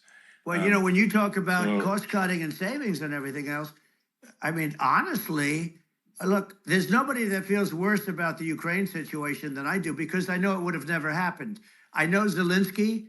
He was very honorable to me, because when they went with the Russia hoax and they said I had a phone call with him, he said it was a perfect phone call. It was a great phone call. He could have grandstanded and, said, oh, he was very threatening. He said, no, it was a very nice phone call. I called him up to congratulate him on his win, and you end up getting impeached because these people are lunatics. I was talking about the difference from the people within and the enemies on the outside. In many cases, the people from within are more dangerous for our country than the Russias and the Chinas. If you have a smart president, you're not going to have a problem with them. You're going to do things. Yeah. Now, they've taken advantage of us absolutely. incredibly, but you're going to do things with the right person. Yeah, well, I think it's obvious that you're a believer and an advocate of free speech, because during your first term as president, you were attacked relentlessly every day, often very unfairly with false attacks, and you didn't try to shut down the media. You didn't try to inhibit their freedom of speech, and I think that says a lot. Well, the good thing is that you and I have, and some people, very few, we can get the word out. Although sometimes it's hard because they don't want to print it, like we're having a great conversation right now. Kamala wouldn't have this conversation. She can't, because she's not smart. She's not a smart person, by the way. She can't have this conversation. And Biden, we don't even have to talk about it. I mean, he couldn't have this conversation. He would have given up on the first half of a question. He would have walked out. He would have said, where am I? Where am I going? So anyway, but no, he wouldn't have this. That's true. Not a lot of people would have this conversation, but we cover a lot of territory. But the beauty is that we can have a conversation, and I'm able to get it out without, because I get treated unfairly. This is a really big point. You can actually have a conversation with you. Yeah, it's nice, isn't it? And you can't have a conversation with Biden or Kamala. It's like it's not possible. Yes. So this is like talking to an NPC. No. So it's just impossible. Well, but think of it. We need a man or person who's unbelievably sharp in order to stop all the nuclear danger and all the dangers that I'm talking about.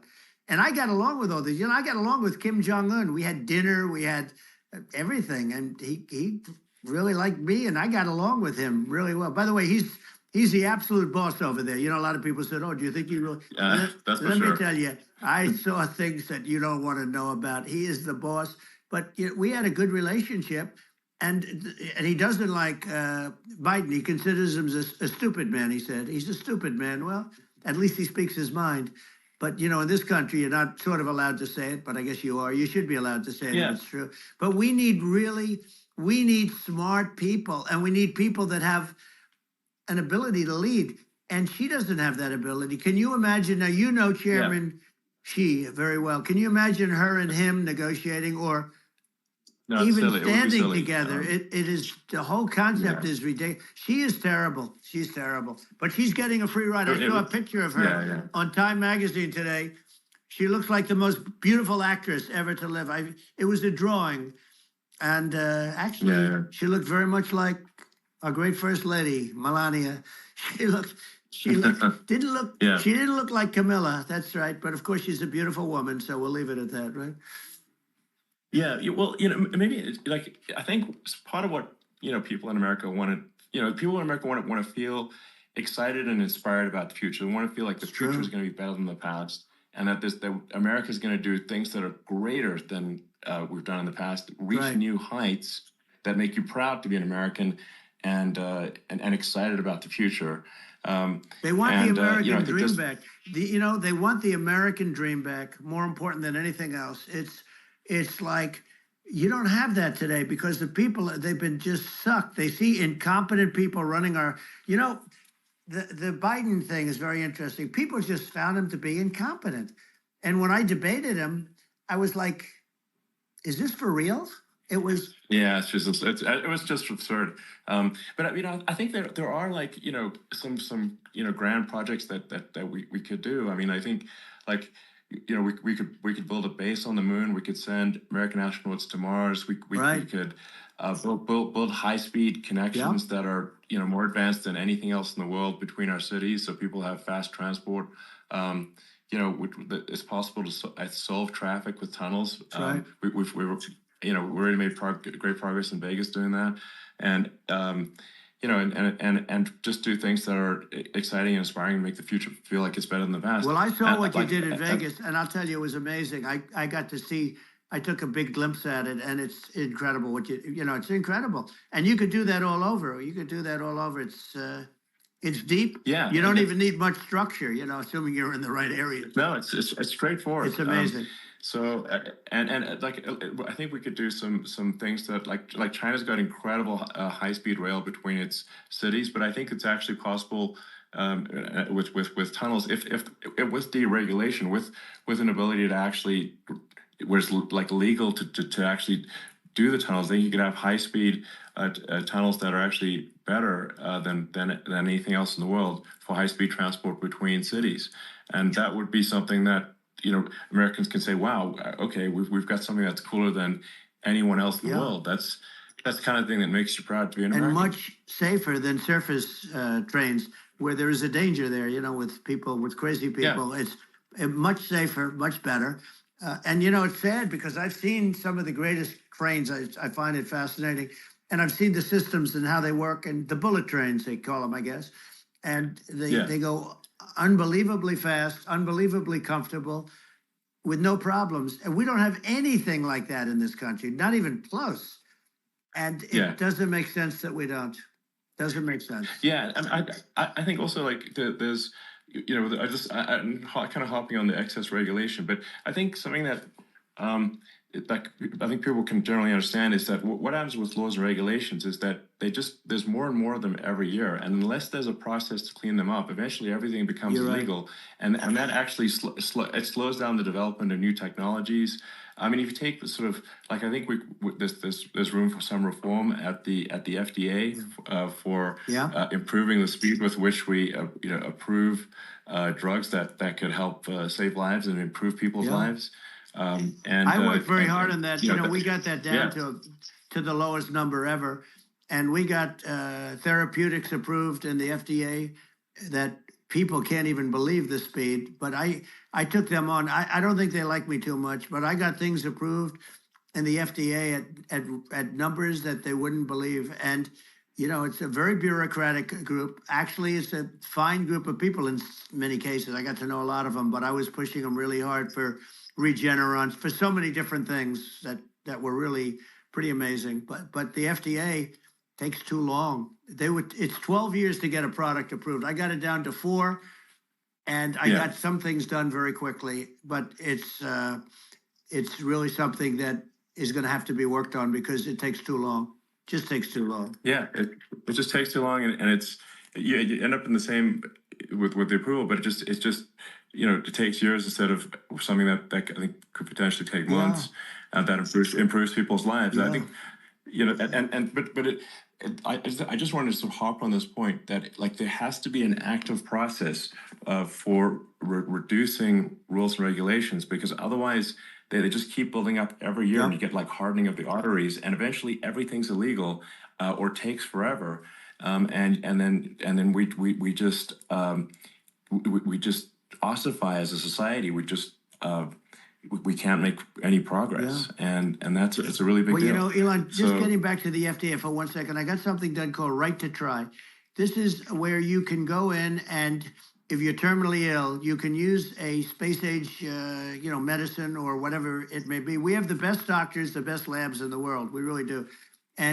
But people would go to other countries because you couldn't use the product, even if they thought it worked, because it's going through the FDA. I got it approved where you can, you basically, look, nobody wanted, the doctors didn't want it because of the liability. The country didn't want it, our country, because they didn't want to get sued. These are people terminally ill.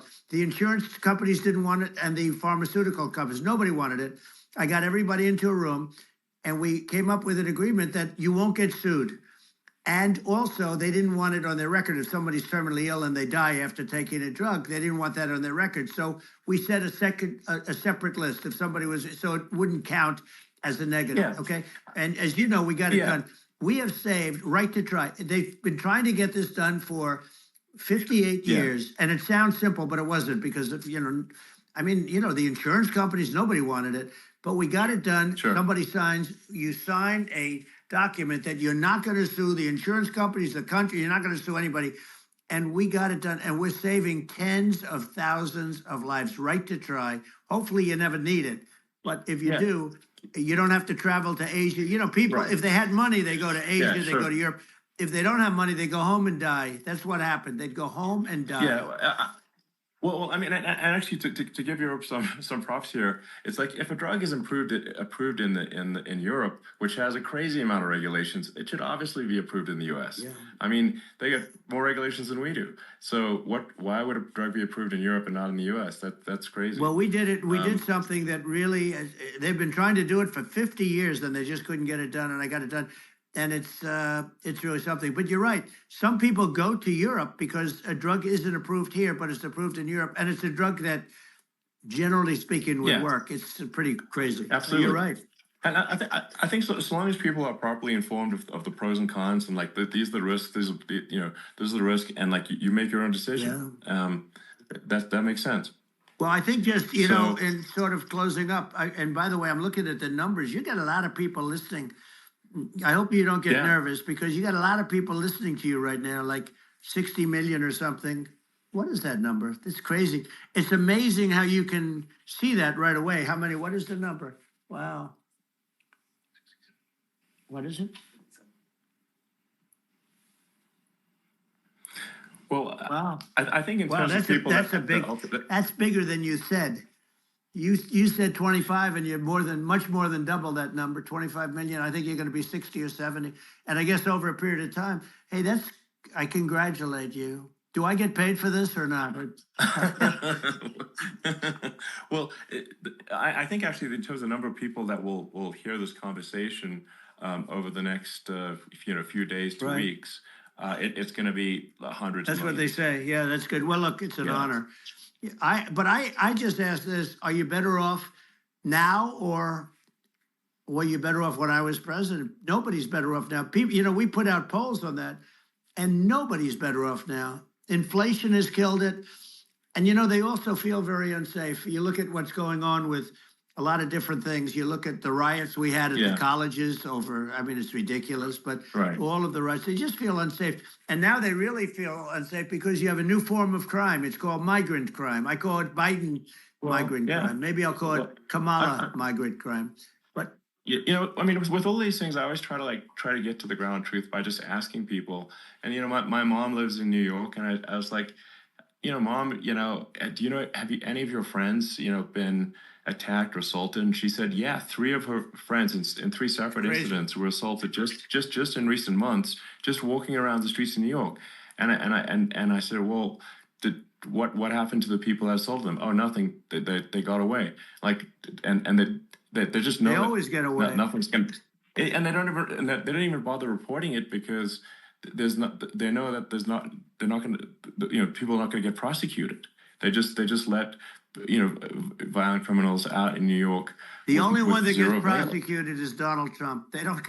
They prosecute Trump. Yeah, I mean it's just obviously messed up. Oh, it's terrible. If violent criminals are being getting off scot-free, and meanwhile the New York spending massive resources prosecuting you, and it's like what's this and I think the sort of sensible public looks at this and says, well, what the heck's going on here? This is obviously abuse of the legal system. The legal system is supposed to be protecting the public from violent criminals, and it should be obviously allowing the public to make their own decision about who should be president, as opposed to some legal case. Once they start this precedent, because this can go on with the next one. I mean, this is a very bad precedent what they're doing in terms of going after their political opponent, and that's all it is. It's going after their political opponent, and then you get a judge who's a strong Democrat, and I'm being nice when I say that. In many cases, crooked as hell. But you get a judge, and you go into an area where a Republican gets 3 or 4% of the vote, and you'll have a jury pool with people that hate Republicans or hate. It could also be the other way, though, because it could start the other way in areas where they hate Democrats, and you get into a Pandora's box. It's a very dangerous thing for this country, and a very dangerous thing even for the state. New York City is losing. New York City and state lose a lot of business over what they did to me, because these people say, we don't want that to happen to us. That's no justice system. You have an unfair system of justice, and it's costing New York State a tremendous amount of money. People are leaving and companies are leaving, and they won't come back. So, all of that stuff is important. But the economy now is the big thing, and we can turn that economy up so fast, and people are going to be back again. We're going to get rid of inflation. I think there's a lot of opportunity. Right, absolutely. So. And I just want to congratulate you. You've done an amazing job. You have definitely got a fertile mind. We can talk. You and I can talk about rockets. It's kind of you to say thank you. Tunnels. We can talk about tunnels and rockets and electric cars. So many things. And now you're into the AI, and that's going to be another beauty, I'll say. So it's an amazing thing you've done, Elon. It's an amazing thing, and I congratulate you. I mean, thank you. And I just say here, here's to an exciting, inspiring future that people can look forward to and be optimistic and excited about what happens next.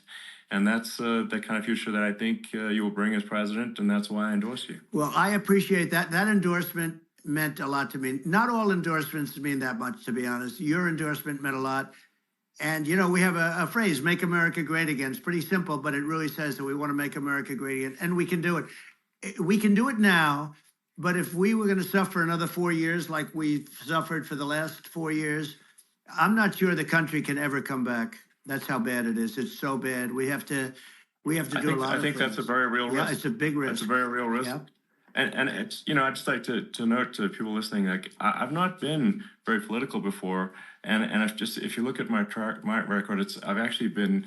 I'm not like, sometimes they try to paint me as like a far right guy, which is absurd, because I'm like making electric vehicles and solar and batteries, helping with the environment, and I actually I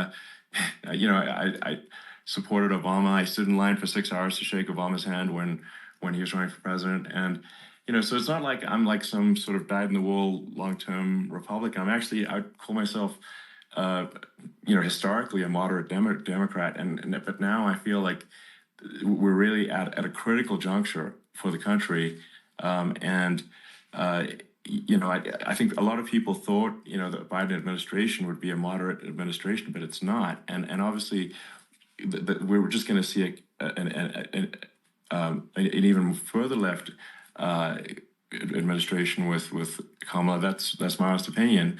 I mean, her dad is literally. She was brought up as an actual. Her dad is a Marxist economist. You can Google it. I mean, it's not we're not making this up. That's how she was brought up. So, and we want to have a future that is prosperous, and I think we're just at this critical juncture, and I think this is a case of the America is kind of at a fork in the road, and True. And I think it will take the path to, like, you are the path to prosperity, and I think Kamala is the opposite. Then that's my honest opinion. I'm gonna get attacked like crazy, and I've also experienced quite a bit of lawfare myself, but I'm just trying to tell people my honest opinion, and I haven't been really active in politics before, and I'm just trying to point out that my track record historically has been moderate, if not moderate, slightly left. And so this is to people out there who are in the moderate camp to say, I think you should support Donald Trump for president. And I think it's actually a very important junction in the road, and we're in deep trouble if it goes the other way. Well, I want to thank you. And, I actually always did think of you as somewhat left. I must say that. So it's Yeah. even more of an honor to have your endorsement. I know how strong you feel about it. But, when you think of her, San Francisco, 15 years ago, I had a great friend, Bob Tish. He said it's the greatest city in America. And now it's almost not livable there. And California likewise. And she was involved in the destruction of San Francisco and the destruction of California. And she will be involved in the destruction of our country if people are so unwise as to elect her. And I hope that doesn't happen. And I hope the elections are going to be run honestly. And we're going to turn this country around. We're going to do things and we can do it fairly quickly. And we have to get rid of the criminals that have been, given to us by other countries as they laugh. They laugh at us. They think we're stupid to accept these people. These are radical, stone cold killers in many cases and terrorists. And they're in our country by the hundreds of thousands. Yeah. And we have to take them out. Yeah. I mean, if I could summarize it, perhaps, I think these are issues that I think most people in America would agree with, which is that we want safe and clean cities, we want secure borders, we want sensible government spending, we want to restore both the perception and reality of respect in the judicial system, just, stop the lawfare, and I think that's like, and how are those even right-wing positions? I think those are that's just common sense, and that's I mean, would you agree with that? 100%. I don't understand, the whole, they call it progressive. They don't like the word liberal anymore, but call it liberal or progressive. I don't understand how somebody could say that it's okay for them to empty prisons into our country. And again, I told you, their crime rates all over the world are going way down, which makes sense. In fact, the next time what we'll do is, if something happens with this election, which would be a horror show, we'll meet the next time in Venezuela, because it'll be a far safer place to meet than our country, okay? So you and I will go, and we'll have a meeting and dinner in Venezuela, because that's what's happening. Their crime rate's coming down, and our crime rate's going through the roof, and it's so simple. And you haven't seen anything yet, because these people have come into our country, and they're just getting acclimated.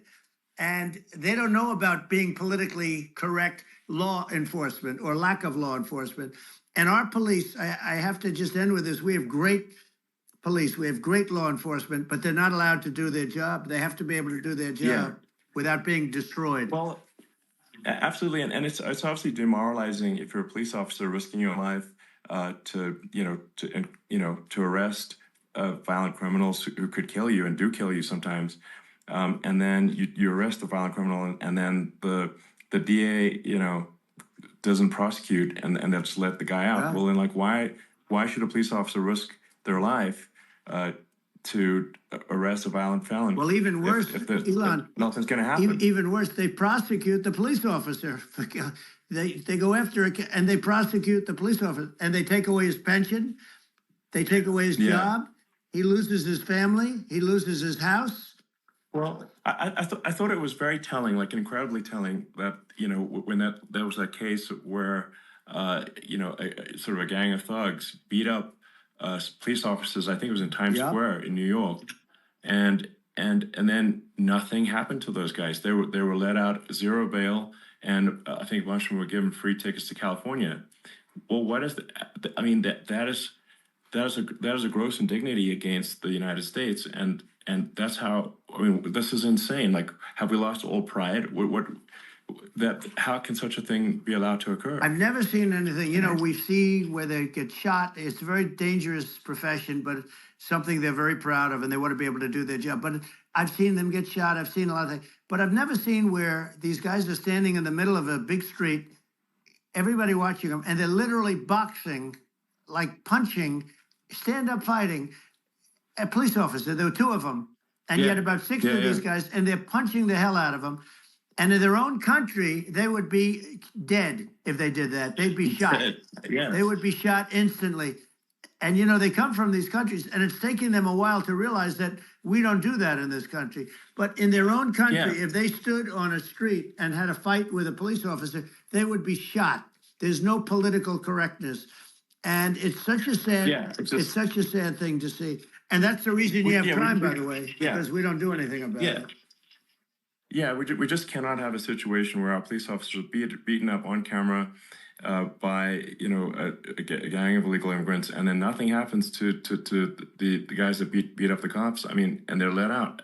This is unacceptable. Well, we're going to change it, and we're going to get them out of the country. You know, when I first got involved, they said you couldn't get them back to these countries. You couldn't take them back. In the case of Guatemala, Honduras, El Salvador, some others, you couldn't get them back. And I said, really? Oh, you can't get them back? Because under Obama, he couldn't get them back. They'd fly them in, and they'd put planes on the runways in these countries so you couldn't land a plane. They'd bring them back. And the generals told me, sir, we can't bring them back. The countries won't accept MS-13 gang members. They won't accept them. And I said, really, how much do we pay these various countries in terms of economic aid, which is also somewhat ridiculous? And the answer was $750 million. I said, good. Tell them they're in default. They're delinquent. We're not paying them anymore because they won't accept it. And you know what happened? They all called me, every one of them. They said, we would be honored to take them back, sir. We would be honored. It was so easy. But it's one of those things. And we got them back. We took in so many, you know, the MS-13 is probably the worst gangs in the world. They're the most vicious, violent. We took them out of here by the thousands and got them out of here. And their countries took them back. And because I said, you're not getting any more economic aid. And once I said that, they were nice. They wouldn't take them back for Obama. They wouldn't take them back for anybody. And now we have a problem because we have this guy, and they don't take him back anymore with Biden because they don't respect him. It's just gotta be done. We just can't have whether they're citizens or not citizens. We can't have, because they won't prosecute citizens either, not just illegals. So if it's, you can't have violent, repeat violent offenders that are not that don't get incarcerated. That's right. Because they will obviously, by definition, continue to hurt people. And I think where part of this comes from is that there's and I do sort of consider myself liberal in some ways. I mean, it's just that you want to have empathy for people. Obviously, you want to have empathy for people. I totally agree with that. You want to have empathy, but you also have to have empathy for the victims of the criminals. And if you just have empathy for the criminals, it's actually shallow empathy. It's not real. You're not thinking. You're one layer deep empathy. You got to say, like, what if you don't incarcerate this person? Who are they going to hurt? Who are they might kill someone. They might rape someone. If you don't incarcerate them, you have to have empathy for the victims. And there's a lack of empathy for the victims of the criminals, and too much empathy for the criminals. It doesn't make sense. That's why you want to have deep empathy for society as a whole, not shallow empathy for criminals. Right. And we have to give our police officers the dignity and the respect that they deserve. And we have to let them do their job. They can do a great job, but we have to let them do their job. And if we don't do that, it's going to all disappear. There's never been a society like this where you're allowed to do anything you want and nothing happens. And I'm talking about violent crime. And it's going to get more violent because these are really, really violent people.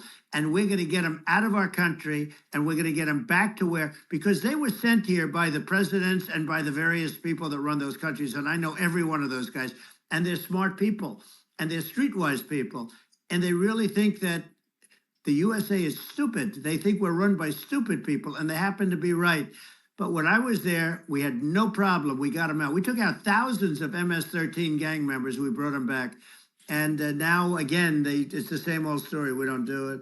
And they actually gave them a big increase in aid. They raised it up to billions of dollars, and they get nothing for it. So, you know, I hope everybody's going to vote for Trump, and we're going to get this country straight. Yeah. And I didn't need this. I'm like you. I didn't need this. I had a very nice life. I didn't need to go through court systems and go through all the other stuff and run at the same time. I have to run. I have to go through fake trials with, in some cases, corrupt judges, totally corrupt judges. I didn't need it. I had a nice life. I have great locations. I have beautiful oceans that I have places. But I felt it was important. And if I had to do it over again, you probably think I'm crazy for doing it, actually. But if I had to do it over again, I would have done it over again, because this is so much more important than me or my life. We're going to save this country. This country is going down. And these people are bad people that we're running against, and they're liars. They make statements. They do things that are so bad. They say they're going to make a strong border. They say they've been great on the border, and they've been the worst in history. They say they're going to stop crime. Like, the facts speak for themselves. It's so incredible. Speak for themselves. Like it's gotten to the point where people just don't even bother reporting crime in a lot of cities because they know nothing is going to happen. You know, that's what I hear anecdotally from people all the time. So, you know, it's just, you know, my values, I'm just saying to people out there, like the things I think are important for the future is, like, we've got to have safe cities, we've got to have secure borders, we've got to have sensible spending, and we've got to have deregulation, and so we can have a prosperous future. And then we want to have some exciting, you know, sort of moonshot projects that people can get fired up about. And you know, that's the future I'm looking for. And you know, I'm pro-environment, but I'm not against. You know, I'm not like, I don't think we should vilify the oil and gas industry, because they're keeping civilization going right now. And but I do think we want to move, you know, at a reasonable speed towards a sustainable energy economy. Those are my values, and I think, you know, and so I mean, that's why I'm supporting you for president. You know. Well, I appreciate it. We're going to give incentive to companies to come into our country, not to leave our country. We're going to be giving tremendous incentives. We want companies to build here, not to build in other locations. And we want to create jobs. And again, it's about the American dream. You don't hear about the American dream anymore, Elon. You don't hear. You're the American dream in the truest sense, but you don't hear about the American dream anymore. And you're going to hear about it. People, they need that incentive to go out and do it. And they're going to love their lives. I mean, they're going to look forward to getting up in the morning and going to a job that they love, not a job that they can't stand, or not any job at all where they have no money, where they literally have no money. And then they end up with violence and lots of other problems. No, we're going to do some great things. And I learned a lot in the first. We had a great economy and all of that. We rebuilt the military, we did so much, but I also learned the best people. I learned the good people, the smart people, the dumb people, the people that can do things, the people, you learn. When I first came in, I tell people I was in Washington, D.C. only 17 times, according to the fake news media. I was in 17 times. I never stayed over. And you don't know people. You rely on other people to give you names, and then you realize the people you relied on weren't so good. Now, we had great people, but we also had some where I wouldn't have, used them had I known. Now I know everybody.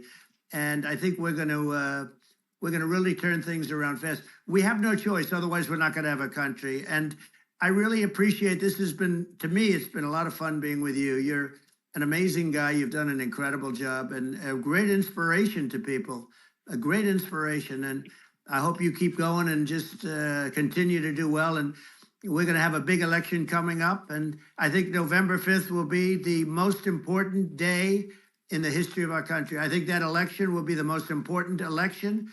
And I think it'll end up being maybe the most important day in the history of our country, because if we don't win, I just feel so sorry for everybody.